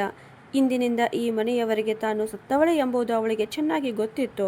ಆದರೆ ಅವಳಿಗೆ ಒಂದು ವಿಷಯ ಸ್ಪಷ್ಟವಾಗಿತ್ತು. ಇದು ಮೊದಲ ಬಾರಿಗೆ ಅವಳು ತನಗಾಗಿಯೇ ಬದುಕಲು ಹೊರಟಿದ್ದಳು. ಬೆಳಿಗ್ಗೆ 7:30 ರಾಂಪುರದ ಗಲ್ಲಿಗಳಲ್ಲಿ ಹೂವಿನ ಸುವಾಸನೆ ಮತ್ತು ದೇವಾಲಯಗಳ ಗಂಟೆಗಳ ನಾದ ಬೆರೆತು ಹರಡುತ್ತಿತ್ತು. ಸರಳಾಳ ಹೃದಯ ಡೊಳ್ಳಿನಂತೆ ಬಡಿತ ಹೊಡೆಯುತ್ತಿತ್ತು. ಅವಳು ಮುಖ್ಯ ಬಾಗಿಲಿನ ಭಾರವಾದ ಕೊಂಡಿಯನ್ನು ತೆರೆದ ಕ್ಷಣ ತನ್ನ ಬಾಲ್ಯದ ಎಲ್ಲ ನೆನಪುಗಳನ್ನು ಹಿಂದೆ ಬಿಟ್ಟು ಹೊರಟಂತೆ ಅನಿಸಿತು. ಹಿಂದೆ ತಿರುಗಿ ನೋಡುವ ಆಸೆ ತುಂಬ ಇದ್ದಿತು. ಆದರೆ ತಂದೆಯ ಕಹಿ ಮಾತುಗಳು, ನೀನು ಹೊರೆ, ಇದು ಒಳ್ಳೆಯ ವ್ಯವಹಾರ, ನಿನ್ನ ಖರ್ಚಿಗೆ ನೀನೇ ಕೆಲಸ ಮಾಡಬೇಕು, ಅವಳ ಹೆಜ್ಜೆಗಳನ್ನು ಹಿಂದೆ ಸರಿಯಲು ಬಿಡಲಿಲ್ಲ. ರಸ್ತೆಯ ಬಳಿಯಲ್ಲಿ ವಿಕಾಸ್ನ ಬಿಳಿ ಕಾರು ನಿಂತಿತ್ತು. ಕಾರಿಗೆ ಆಧಾರವಾಗಿ ನಿಂತಿದ್ದ ವಿಕಾಸನ ಕಣ್ಣುಗಳಲ್ಲಿ ಇಡೀ ರಾತ್ರಿ ನಿದ್ರೆ ಮಾಡಿದ ಚಿಂತೆಯ ಗುರುತು ಸ್ಪಷ್ಟವಾಗಿತ್ತು. ಸರಳ ಬ್ಯಾಗ್ ಹಿಡಿದು ತನ್ನತ್ತ ಬರುತ್ತಿರುವುದನ್ನು ಕಂಡಾಗ ಅವನ ಮುಖದಲ್ಲಿ ನಿರಾಳತೆ ಮತ್ತು ದೃಢ ಸಂಕಲ್ಪ ಒಂದೇ ಸಮಯದಲ್ಲಿ ಮೂಡಿದವು. ಅವನು ಮುಂದೆ ಬಂದು ಅವಳ ಬ್ಯಾಗನ್ನು ತೆಗೆದುಕೊಂಡ. ನೀನು ಪಕ್ಕಾ ನಿರ್ಧಾರ ಮಾಡಿಕೊಂಡಿದ್ದೀಯಾ ಸರಳ? ಈ ಹೆಜ್ಜೆಯ ನಂತರ ಹಿಂತಿರುಗುವ ದಾರಿ ಇರುವುದಿಲ್ಲ ಅಂತ ಕೇಳಿದನು. ಸರಳ ಅವನ ಕಣ್ಣುಗಳಲ್ಲಿ ಕಣ್ಣು ಹಾಕಿ, ಹಿಂತಿರುಗಲು ಇಲ್ಲಿ ಈಗ ಏನೂ ಉಳಿದಿಲ್ಲ ವಿಕಾಸ್. ಗೌರವವಿಲ್ಲದ ಜಾಗದಲ್ಲಿ ಪ್ರೀತಿಯು ಉಸಿರುಗಟ್ಟುತ್ತದೆ ಅಂತ ಹೇಳಿದಳು. ಅದೇ ದಿನ ಯಾವುದೇ ಆರ್ಭಟವಿಲ್ಲದೆ, ಯಾವುದೇ ಸಂಭ್ರಮವಿಲ್ಲದೆ ಒಂದು ಸರಳ ದೇವಾಲಯದಲ್ಲಿ ಸರಳ ಮತ್ತು ವಿಕಾಸ್ ದಾಂಪತ್ಯ ಜೀವನಕ್ಕೆ ಕಾಲಿಟ್ಟರು. ವಿಕಾಸ್ ಒಂದು ಉದ್ಯಮ ಕುಟುಂಬದ ಏಕೈಕ ವಾರಸುದಾರನಾಗಿದ್ದ. ಆದರೆ ತನ್ನ ಸಂಪತ್ತು ಮತ್ತು ಹಿನ್ನೆಲೆಯನ್ನು ಅವನು ಸರಳಾಳ ಮುಂದೆ ಎಂದಿಗೂ ಪ್ರದರ್ಶಿಸಲಿಲ್ಲ. ತನ್ನ ಹಣವನ್ನು ನೋಡಿ ಅವಳಿಗೆ ತನ್ನ ಪ್ರೀತಿಯ ಮೇಲೆ ಅನುಮಾನ ಬಾರದಿರಲಿ ಎಂಬ ಭಯ ಅವನಿಗಿತ್ತು. ಮದುವೆಯ ನಂತರ ವಿಕಾಸ್ ಅವಳನ್ನು ಬೆಂಗಳೂರಿನ ಸಮೀಪದಲ್ಲಿರುವ ತನ್ನ ಮನೆಗೆ ಕರೆದುಕೊಂಡು ಹೋದಾಗ ಸರಳಾಳ ಕಣ್ಣುಗಳು ಆಶ್ಚರ್ಯದಿಂದ ದೊಡ್ಡದಾದವು. ಮಿನುಗುವ ಕಲ್ಲಿನ ನೆಲ, ಎತ್ತರದ ಜೂಮರ್ಗಳು ಇವೆಲ್ಲವೂ ಅವಳಿಗೆ ಕನಸಿನ ಲೋಕದಂತೆ ಕಂಡವು. ಆದರೂ ಆ ಐಶ್ವರ್ಯದ ಮಧ್ಯೆಯೂ ತನ್ನ ತಾಯಿ ಮನೆಯ ಒದ್ದೆಯ ಗೋಡೆಗಳು ಮತ್ತು ತಾಯಿಯ ಅಸಹಾಯಕ ಮುಖ ಅವಳ ಮನಸ್ಸಿನಲ್ಲಿ ಮತ್ತೆ ಮತ್ತೆ ಮೂಡುತ್ತಲೇ ಇತ್ತು. ವಿಕಾಸ್ನ ತಂದೆ ತಾಯಿಗಳು ಆಧುನಿಕ ಚಿಂತನೆಯವರಾಗಿದ್ದರು. ಅವರು ಸರಳಾಳನ್ನು ಮನಸಾರೆ ಒಪ್ಪಿಕೊಂಡರು. ಆದರೆ ಸರಳಾಳ ಮನಸ್ಸಿನಲ್ಲಿ ಒಂದು ನೋವು ಸದಾ ಉಳಿಯುತ್ತಿತ್ತು. ಅವಳು ಗೃಹಿಣಿಯಾಗಿ ಬದುಕಲು ಆಯ್ಕೆ ಮಾಡಿಕೊಂಡಳು. ವಿಕಾಸ್ ಅವಳು ಕೆಲಸ ಮಾಡಬೇಕೆಂದು ಬಯಸಿದ್ದ. ಆದರೆ ಸರಳ ಹೇಳಿದಳು, ವಿಕಾಸ್, ನಾನು ಇಡೀ ಜೀವನವನ್ನು ಕೊರತೆ ಮತ್ತು ಗದ್ದಲದ ನಡುವೆ ಕಳೆದಿದ್ದೇನೆ. ಈಗ ನನಗೆ ಬೇಕಾಗಿರೋದು ಒಂದು ಶಾಂತ ಮನೆ. ಅಲ್ಲಿ ಯಾರೂ ನನ್ನನ್ನು ಹೊರೆ ಎಂದು ಕರೆಯಬಾರದು ಅಂತ. ವಿಕಾಸ್ ಅವಳ ಮನಸ್ಸನ್ನು ಅರ್ಥ ಮಾಡಿಕೊಂಡ. ಅವನು ಸರಳಾಳಿಗೆ ಲೋಕದ ಎಲ್ಲ ಸೌಕರ್ಯಗಳನ್ನು ಒದಗಿಸಿದ. ರೇಷ್ಮೆ ಸೀರೆಗಳು, ಚಿನ್ನದ ಹಾರಗಳು, ದೇಶ ವಿದೇಶಗಳ ಪ್ರವಾಸಗಳು, ಎಲ್ಲವನ್ನೂ. ಈಗ ಸರಳ ಶ್ರೀಮತಿ ಸರಳಾ ವಿಕಾಸ್ ಕಪೂರ್ ಆಗಿದ್ದಳು. ಆದರೆ ಅವಳ ಸೌಂದರ್ಯ ಈಗ ಆಭರಣಗಳಿಂದ ಅಲ್ಲ, ಅವಳ ಆತ್ಮಗೌರವದಿಂದ ಇನ್ನಷ್ಟು ಹೊಳೆಯುತ್ತಿತ್ತು. ಮದುವೆಯ ಮೊದಲ 2 ವರ್ಷಗಳು ಮಧುರ ಸಂಗೀತದಂತೆ ಕಳೆಯಿತು. ವಿಕಾಸ್ ಅವಳನ್ನು ಪಡೆದಿದ್ದಕ್ಕೆ ತನ್ನನ್ನು ಧನ್ಯನನ್ನಾಗಿ ಭಾವಿಸುತ್ತಿದ್ದ. ಅವನು ಆಗಾಗ ಸರಳಾಳಿಗೆ, ಸರಳ, ಜನರು ನಾನು ನಿನ್ನನ್ನು ಉಳಿಸಿದ್ದೇನೆ ಎಂದು ಹೇಳುತ್ತಾರೆ. ಆದರೆ ನಿಜ ಹೇಳಬೇಕೆಂದರೆ ನಿನ್ನ ಸರಳತೆಯೇ ನನ್ನ ಈ ಕೃತಕ ಜಗತ್ತಿಗೆ ನಿಜವಾದ ಅರ್ಥ ನೀಡಿದೆ ಅಂತ ಹೇಳುತ್ತಿದ್ದ. ಈ ನಡುವೆ ಸರಳ ತನ್ನ ಮನೆಗೆ ಅನೇಕ ಬಾರಿ ಫೋನ್ ಮಾಡಲು ಪ್ರಯತ್ನಿಸಿದಳು. ಆದರೆ ಪ್ರತಿ ಬಾರಿ ಅತ್ತಿಂದ ಕರೆ ಕಡಿತಗೊಳ್ಳುತ್ತಿತ್ತು. ಒಮ್ಮೆ ಅವಳ ತಮ್ಮ ಆಕಾಶ್ ಫೋನ್ ಎತ್ತಿದ. ಅಕ್ಕ, ನೀನು ಏಕೆ ಫೋನ್ ಮಾಡುತ್ತೀಯಾ? ಅಪ್ಪ ಹೇಳುತ್ತಾರೆ, ನಿನ್ನ ಹೆಸರು ಈ ಮನೆಯಲ್ಲಿ ಉಚ್ಚರಿಸಿದರೂ ಅವರು ಪ್ರಾಣ ತ್ಯಜಿಸುತ್ತಾರೆ ಅಂತ. ಇನ್ನೊಂದು ವಿಷಯ ಅಕ್ಕ, ನನ್ನ ಓದಿಗೆ ಹಣ ಬೇಕಿದೆ, ನೀನು ಕಳುಹಿಸಬಹುದಾ ಅಂತ ಕೇಳಿದನು. ಆಕಾಶನ ಈ ಮಾತುಗಳು ಸರಳಾಳ ಹೃದಯವನ್ನು ಚೂರಾಗಿಸಿದವು. ಆಮೇಲೆ ಸರಳಾಳಿಗೆ ಸ್ಪಷ್ಟವಾಯಿತು, ತಮ್ಮನಿಗೆ ತನ್ನ ಅಭಾವ ಕಾಡುತ್ತಿಲ್ಲ, ಅವನಿಗೆ ಬೇಕಾಗಿದ್ದು ತನ್ನ ಗಂಡನ ಹಣ ಅಂತ. ಅವಳು ಮೌನವಾಗಿ ಆಕಾಶನ ಖಾತೆಗೆ ಹಣ ಕಳಿಸಿದಳು. ಆದರೆ ಅದಾದ ನಂತರ ಮತ್ತೆ ಎಂದಿಗೂ ಮನೆಗೆ ಫೋನ್ ಮಾಡಲಿಲ್ಲ. ಕಾಲ ತನ್ನ ವೇಗದಲ್ಲಿ ಸಾಗುತ್ತಲೇ ಇತ್ತು. 8 ವರ್ಷಗಳು ಕಳೆಯಿತು. ಸರಳ ಸಂಪೂರ್ಣವಾಗಿ ಬದಲಾಗಿದ್ದಳು. ಆದರೆ ಅವಳ ಹೃದಯ ಇನ್ನೂ ರಾಂಪುರದ ಆ ಕಿರಿದಾದ ಗಲ್ಲಿಗಳಲ್ಲಿಯೇ ಎಲ್ಲೋ ಸಿಲುಕಿಕೊಂಡಿತ್ತು. ಅವಳಿಗೆ ತಿಳಿದಿತ್ತು, ಅವಳ ಅಣ್ಣ ಆದಿತ್ಯ ಜರ್ಮನಿಯಲ್ಲಿ ತನ್ನದೇ ಪ್ರಪಂಚವನ್ನು ಕಟ್ಟಿಕೊಂಡಿದ್ದಾನೆ ಮತ್ತು ಅವನು ಒಬ್ಬ ಜರ್ಮನ್ ಹುಡುಗಿಯನ್ನು ಮದುವೆಯಾಗಿದ್ದಾನೆ. ತಂದೆಯ ಕಠಿಣ ವರ್ತನೆಯ ಕಾರಣದಿಂದ ಅವನು ಮತ್ತೆ ಹಿಂದೆ ತಿರುಗಿ ನೋಡಲಿಲ್ಲ ಅಂತ. ಸರಳ ಆಗಾಗ ಅಣ್ಣ ಆದಿತ್ಯನಿಗೆ ಇಮೇಲ್ ಮಾಡುತ್ತಿದ್ದಳು. ಆದರೆ ಎಂದಿಗೂ ಉತ್ತರ ಬರಲಿಲ್ಲ. ಒಂದು ಮಧ್ಯಾಹ್ನ ಸರಳ ತನ್ನ ತೋಟದಲ್ಲಿ ಗುಲಾಬಿ ಗಿಡಗಳನ್ನು ನೋಡುತ್ತಿದ್ದಾಗ ಅವಳ ಫೋನ್ ಮೊಳಗಿತು. ಪರದೆಯ ಮೇಲೆ ಆಕಾಶ್ ಎಂಬ ಹೆಸರು ಹೊಳೆಯುತ್ತಿತ್ತು. ಸರಳಾಳ ಗಂಟಲು ಒಣಗಿತು. ಹಲೋ ಅಂದಳು. ಅಕ್ಕ. ಆಕಾಶ್ ಧ್ವನಿಯಲ್ಲಿ ಹಿಂದಿನ ಅಹಂಕಾರ ಇರಲಿಲ್ಲ. ಅದರ ಬದಲು ವಿಚಿತ್ರವಾದ ಗಾಬರಿ ತುಂಬಿತ್ತು. ಅಕ್ಕ, ಅಮ್ಮಗೆ ಪಾರ್ಶ್ವವಾಯು ಹೊಡೆದಿದೆ. ಡಾಕ್ಟರ್ ಪರಿಸ್ಥಿತಿ ತುಂಬ ಗಂಭೀರವಾಗಿದೆ ಎಂದು ಹೇಳಿದ್ದಾರೆ ಅಂತ ಹೇಳಿದ. ಸರಳಾಳ ಕೈಯಲ್ಲಿದ್ದ ನೀರಿನ ಗ್ಲಾಸ್ ಕೆಳಗೆ ಬಿತ್ತು. ಅಮ್ಮಂಗೆ ಇದು ಯಾವಾಗ ಆಯಿತು? ನೀವು ನನಗೆ ಏಕೆ ಹೇಳಲಿಲ್ಲ ಅಂತ ಕೇಳಿದಳು. ಅಪ್ಪ ಹೇಳಬೇಡ ಎಂದು ಹೇಳಿದರು. ಆದರೆ ಈಗ ಖರ್ಚು ತುಂಬ ಹೆಚ್ಚಾಗಿದೆ. ಮನೆಯಲ್ಲಿ ನೋಡಿಕೊಳ್ಳುವವರು ಯಾರೂ ಇಲ್ಲ. ಇನ್ನು ನನಗೆ ಕೆಲಸ ಸಿಕ್ಕಿಲ್ಲ. ಅಕ್ಕ, ನೀನು ಬಾ ಅಂತ ಹೇಳಿದನು. ಸರಳ ಕರೆ ಕಡಿತಗೊಳಿಸಿ ನೇರವಾಗಿ ವಿಕಾಸ್ನ ಕಚೇರಿಗೆ ಓಡಿದಳು. ತಾನು ಮತ್ತೆ ಅದೇ ರಾಂಪುರದ ಮುಂದೆ ನಿಂತಿರುವಂತೆ ಅವಳಿಗೆ ಅನಿಸಿತು. ಒಮ್ಮೆ ಅಲ್ಲಿಂದ ಓಡಿ ಹೋಗಿದ್ದವಳು ಆದರೆ ಈ ಬಾರಿ ಯಾಚಕಿಯಾಗಿ ಅಲ್ಲ, ತನ್ನ ತಾಯಿಯ ರಕ್ಷಕಿಯಾಗಿ ಮರಳಲು ಹೊರಟಿದ್ದಳು. ಅವಳು ರಾಂಪುರ ತಲುಪಿದಾಗ ನಗರ ಬಹಳ ಬದಲಾಗಿತ್ತು. ಆದರೆ ಅವರ ಮನೆ, ಆ ಹಳೆಯ ವಾಸನೆ ಮಾತ್ರ ಹಾಗೇ ಇದ್ದಿತು. ಮನೆಯೊಳಗೆ ಕಾಲಿಟ್ಟ ತಕ್ಷಣ ವರಾಂಡದಲ್ಲಿ ಧೂಳಿನ ಪದರಗಳು ಜಮೆಯಾಗಿರುವುದನ್ನು ಅವಳು ನೋಡಿದಳು. ತಾಯಿ ಒಂದು ಕೊಠಡಿಯ ಮೂಲೆಯಲ್ಲಿ ಮಲಗಿದ್ದರು. ಅವರ ಕಣ್ಣುಗಳು ಮೇಲ್ಛಾವಣಿಯನ್ನು ನೆಟ್ಟಗೆ ನೋಡುತ್ತಿದ್ದವು. ಅಮ್ಮ ಅನ್ನುತ್ತಾ ಸರಳ ಅವರ ಬಳಿಗೆ ಹೋಗಿ ಕುಳಿತಳು. ಅಷ್ಟರಲ್ಲಿ ಕೊಠಡಿಯ ಮತ್ತೊಂದು ಮೂಲೆಯಿಂದ ಗಟ್ಟಿಯಾದ ಧ್ವನಿ ಕೇಳಿಸಿತು. ಕಾಲದೊಂದಿಗೆ ಅದು ಸ್ವಲ್ಪ ದುರ್ಬಲವಾಗಿದ್ದರೂ ಅದರ ಕಹಿತನ ಮಾತ್ರ ಇನ್ನೂ ಅಷ್ಟೇ ತೀವ್ರವಾಗಿತ್ತು. ಕೊನೆಗೂ ಬಂದೆಯಾ ನಿನ್ನ ಐಶ್ವರ್ಯ ಪ್ರದರ್ಶಿಸಲು? ಇವಳನ್ನು ಕರೆಯಿಸಬೇಡ ಎಂದು ನಾನು ಹೇಳಿರಲಿಲ್ಲವೇ ಅಂತ ಭರಮಣ್ಣನವರು ಬಾಗಿಲಿನ ಬಳಿ ನಿಂತು ಹೇಳುತ್ತಿದ್ದರು. ಅವರ ಕೈಗಳು ನಡುಗುತ್ತಿದ್ದವು, ಆದರೆ ಕಣ್ಣುಗಳಲ್ಲಿ ಅದೇ ಹಳೆಯ ಕೋಪ ಹೊತ್ತಿಕೊಂಡಿತ್ತು. ಸರಳ ಎದ್ದು ಶಾಂತವಾಗಿ ಅವರ ಎದುರು ನಿಂತಳು. ನಾನು ಇಲ್ಲಿ ಪ್ರದರ್ಶನ ಮಾಡಲು ಬಂದಿಲ್ಲ ಅಪ್ಪ, ಮಗಳಾಗಿ ನನ್ನ ಕರ್ತವ್ಯವನ್ನು ನಿಭಾಯಿಸಲು ಬಂದಿದ್ದೇನೆ. ಅಪ್ಪ, ನೀವು ನನ್ನನ್ನು ನಿಮ್ಮ ಮಗಳೆಂದು ಒಪ್ಪಿಕೊಂಡರೂ ಒಪ್ಪಿಕೊಳ್ಳದಿದ್ದರೂ ಅವರು ನನ್ನ ತಾಯಿ ಅಂತ ಹೇಳಿದಳು. ರಾಂಪುರದ ಆ ಮಧ್ಯಾಹ್ನ ಭಾರಿ ಉಕ್ಕುವ ಬಿಸಿಲಿನಿಂದ ತುಂಬಿತ್ತು. ಮನೆಯ ಹಳೆಯ ಫ್ಯಾನ್ ಮಾಡುತ್ತಿದ್ದ ಚರ್ ಚರ್ ಶಬ್ದ ಸರಳಾಳ ಕಿವಿಗಳಿಗೆ ಸುತ್ತಿಗೆಯ ಹೊಡೆತದಂತೆ ಕೇಳಿಸುತ್ತಿತ್ತು. ಕೊಠಡಿಯಲ್ಲಿ ಔಷಧಿಗಳ ತೀಕ್ಷ್ಣ ವಾಸನೆ ಹರಡಿತ್ತು. ಅದು ಒದ್ದೆಯ ವಾಸನೆಯೊಂದಿಗೆ ಬೆರೆತು ಉಸಿರಾಡುವುದೇ ಕಷ್ಟವಾಗಿಸುತ್ತಿತ್ತು. ತನ್ನ ದುಬಾರಿ ರೇಷ್ಮೆ ಸೀರೆಯ ಸರಗನ್ನು ಸರಿಪಡಿಸಿಕೊಂಡು ಸರಳ ತಾಯಿಯ ತಲೆಯ ಬಳಿಯಲ್ಲಿ ಕುಳಿತುಕೊಳ್ಳಲು ಜಾಗ ಮಾಡಿಕೊಂಡಳು. ಭಾಗೀರಥಿಯವರ ಮುಖ ಈಗ ಗುರುತಿಸಲಾಗದಷ್ಟು ಬದಲಾಗಿತ್ತು. ಒಮ್ಮೆ ಚಂದ್ರನಂತೆ ಹೊಳೆಯುತ್ತಿದ್ದ ಆ ಮುಖ ಈಗ ಸಂಪೂರ್ಣ ಕುಗ್ಗಿ ಹೋಗಿತ್ತು. ಅವರ ಎಡಕಣ್ಣು ಅರ್ಧ ಮುಚ್ಚಿಕೊಂಡಿತ್ತು. ಬಾಯಿಯ ಒಂದು ಮೂಲೆಯು ಸ್ವಲ್ಪ ವಕ್ರವಾಗಿತ್ತು. ಸರಳ ತಾಯಿಯ ಕೈ ಹಿಡಿದಾಗ ಅದು ಅಷ್ಟು ತಣ್ಣಗಾಗಿಯೂ ಜೀವಂತವಿಲ್ಲದಂತಾಗಿಯೂ ಇದ್ದುದನ್ನು ಅನುಭವಿಸಿದಳು. ಅಮ್ಮ, ನಾನು ಬಂದಿದ್ದೇನೆ ನೋಡು, ನಿನ್ನ ಸರಳ ಬಂದಿದ್ದಾಳೆ ಅಂತ ಅವಳು ನಿಧಾನವಾಗಿ ಗುಡುಗಿದಳು. ತಾಯಿಯ ಕಣ್ಮುಚ್ಚುಗಳಲ್ಲಿ ಸ್ವಲ್ಪ ಚಲನೆ ಕಂಡಿತು. ಅವರ ಕಣ್ಣುಗಳಲ್ಲಿ ಮುಸುಕಾದ ಗುರುತಿನ ಒಂದು ಕಿರಣ ಮೂಡಿತು. ಮುಂದಿನ ಕ್ಷಣವೇ ಕಣ್ಣೀರುಗಳ ಸಣ್ಣ ಹರಿವು ಅವರ ಕೆನ್ನೆಗಳ ಮೇಲೆ ಜಾರಿತು. ಅವರು ಏನೋ ಹೇಳಲು ಬಯಸುತ್ತಿದ್ದರು, ಆದರೆ ಅವರ ನಾಲಿಗೆ ಸಹಕರಿಸಲಿಲ್ಲ. ಗಂಟಲಿನಿಂದ ಕೇವಲ ಒಂದು ಗಾಬರಿಯ ಧ್ವನಿಯಷ್ಟೇ ಹೊರಬಂತು. ಅಳಬೇಡ ಅಮ್ಮ, ನಾನು ಇಲ್ಲೇ ಇದ್ದೇನೆ ಎಂದು ಸರಳ ಕಣ್ಣೀರು ತುಂಬಿದ ಧ್ವನಿಯಲ್ಲಿ ಹೇಳಿದಳು. ಅಷ್ಟರಲ್ಲಿ ಆಕಾಶ್ ಕೊಠಡಿಗೆ ಬಂದನು. ಅವನು ಜೀನ್ಸ್ ಮತ್ತು ಟೀ ಶರ್ಟ್ ಧರಿಸಿದ್ದ. ಮನೆಯ ಪರಿಸ್ಥಿತಿಗೆ ಹೋಲಿಸಿದರೆ ಅವು ತುಂಬ ಹೊಸದು ಮತ್ತು ದುಬಾರಿಯಾಗಿದ್ದವು. ಅವನ ಕೈಯಲ್ಲಿ ಹೊಸ ಮಾದರಿಯ ಸ್ಮಾರ್ಟ್ಫೋನ್ ಇದ್ದಿತು. ಅಯ್ಯೋ ಅಕ್ಕ, ನೀನು ತುಂಬ ಭಾವನಾತ್ಮಕವಾಗಿದ್ದೀಯಲ್ಲ, ಇಲ್ಲಿ ಇದು ಪ್ರತಿದಿನದ ನಾಟಕ ಎಂದು ಅವನು ನಿರ್ಲಕ್ಷ್ಯವಾಗಿ ಹೇಳಿ ಹತ್ತಿರದ ಸ್ಟೂಲ್ ಮೇಲೆ ಕುಳಿತನು. ಡಾಕ್ಟರ್ ಹೇಳಿದ್ದಾರೆ, ಇವರಿಗೆ 24 ಗಂಟೆಯೂ ಗಮನ ಕೊಡಬೇಕಂತೆ. ಈಗ ನೀನೇ ಹೇಳು, ನಾನು ನನ್ನ ಜೀವನ ಜೀವಿಸಬೇಕಾ ಇಲ್ಲ ಇವರನ್ನು ನೋಡಿಕೊಳ್ಳಬೇಕಾ? ನನ್ನ ಕೆರಿಯರ್ ಪಣಕ್ಕಿದೆ ಅಂತ ಆಕಾಶ್ ಹೇಳಿದಾಗ ಸರಳ ತಿರುಗಿ ಅವನತ್ತ ನೋಡಿದಳು. ಕರಿಯರ್? ಆಕಾಶ್, ನಿನಗೆ ಇನ್ನೂ ಕೆಲಸವೇ ಸಿಕ್ಕಿಲ್ಲ ಎಂದು ಕೇಳಿದ್ದೇನೆ ಮತ್ತು ನೀನು ನಿನ್ನ ತಾಯಿಯ ಸೇವೆಯನ್ನು ನಾಟಕ ಎಂದು ಕರೆಯುತ್ತಿದ್ದೀಯಾ ಅಂದಳು. ಆಕಾಶ್ ಭುಜ ಎತ್ತಿದನು. ಕೆಲಸ ಸಿಕ್ಕಿಲ್ಲ ಅಂದರೆ ಏನು? ನಾನು ಬಿಸ್ನೆಸ್ ಐಡಿಯಾಗಳ ಮೇಲೆ ಕೆಲಸ ಮಾಡುತ್ತಿದ್ದೇನೆ. ಹಾಗೆ ಆದಿತ್ಯ ಅಣ್ಣನಿಗೆ ನೀನು ಫೋನ್ ಮಾಡಿದ್ದೀಯಲ್ಲವೇ? ಅವನು ಜರ್ಮನಿಯಲ್ಲಿ ದೊಡ್ಡ ಸಾಹೇಬನಾಗಿ ಕುಳಿತಿದ್ದಾನೆ ಅಂತ ಕೇಳಿದ್ದೇನೆ. ಅಲ್ಲಿ ದೊಡ್ಡ ಮನೆ ಕೂಡ ಖರೀದಿಸಿದ್ದಾನೆ. ಕನಿಷ್ಠ ಸ್ವಲ್ಪ ಹಣವಾದರೂ ಕಳಿಸಬಹುದು ಅಲ್ವಾ? ಇಲ್ಲಿ ಅಪ್ಪನ ಪಿಂಚಣಿ ಎಲ್ಲ ಔಷಧಿಗಳಲ್ಲೇ ಮುಗಿದು ಹೋಗುತ್ತಿದೆ ಅಂತ ಹೇಳಿದನು. ಸರಳಾಳ ಮನಸ್ಸು ವಿರಕ್ತಿಯಿಂದ ತುಂಬಿತ್ತು. ತಾನು ಚಿಕ್ಕವಳಿದ್ದಾಗ ತಾಯಿ ಆಕಾಶನಿಗಾಗಿ ಮರೆಮಾಚಿ ತಿಂಡಿ ತಿನಿಸುಗಳನ್ನು ಉಳಿಸುತ್ತಿದ್ದುದು ಅವಳಿಗೆ ನೆನಪಾಯಿತು. ಅವನನ್ನು ಪ್ರೀತಿಯಿಂದ ನನ್ನ ರಾಜ ಎಂದು ಕರೆಯುತ್ತಿದ್ದರು.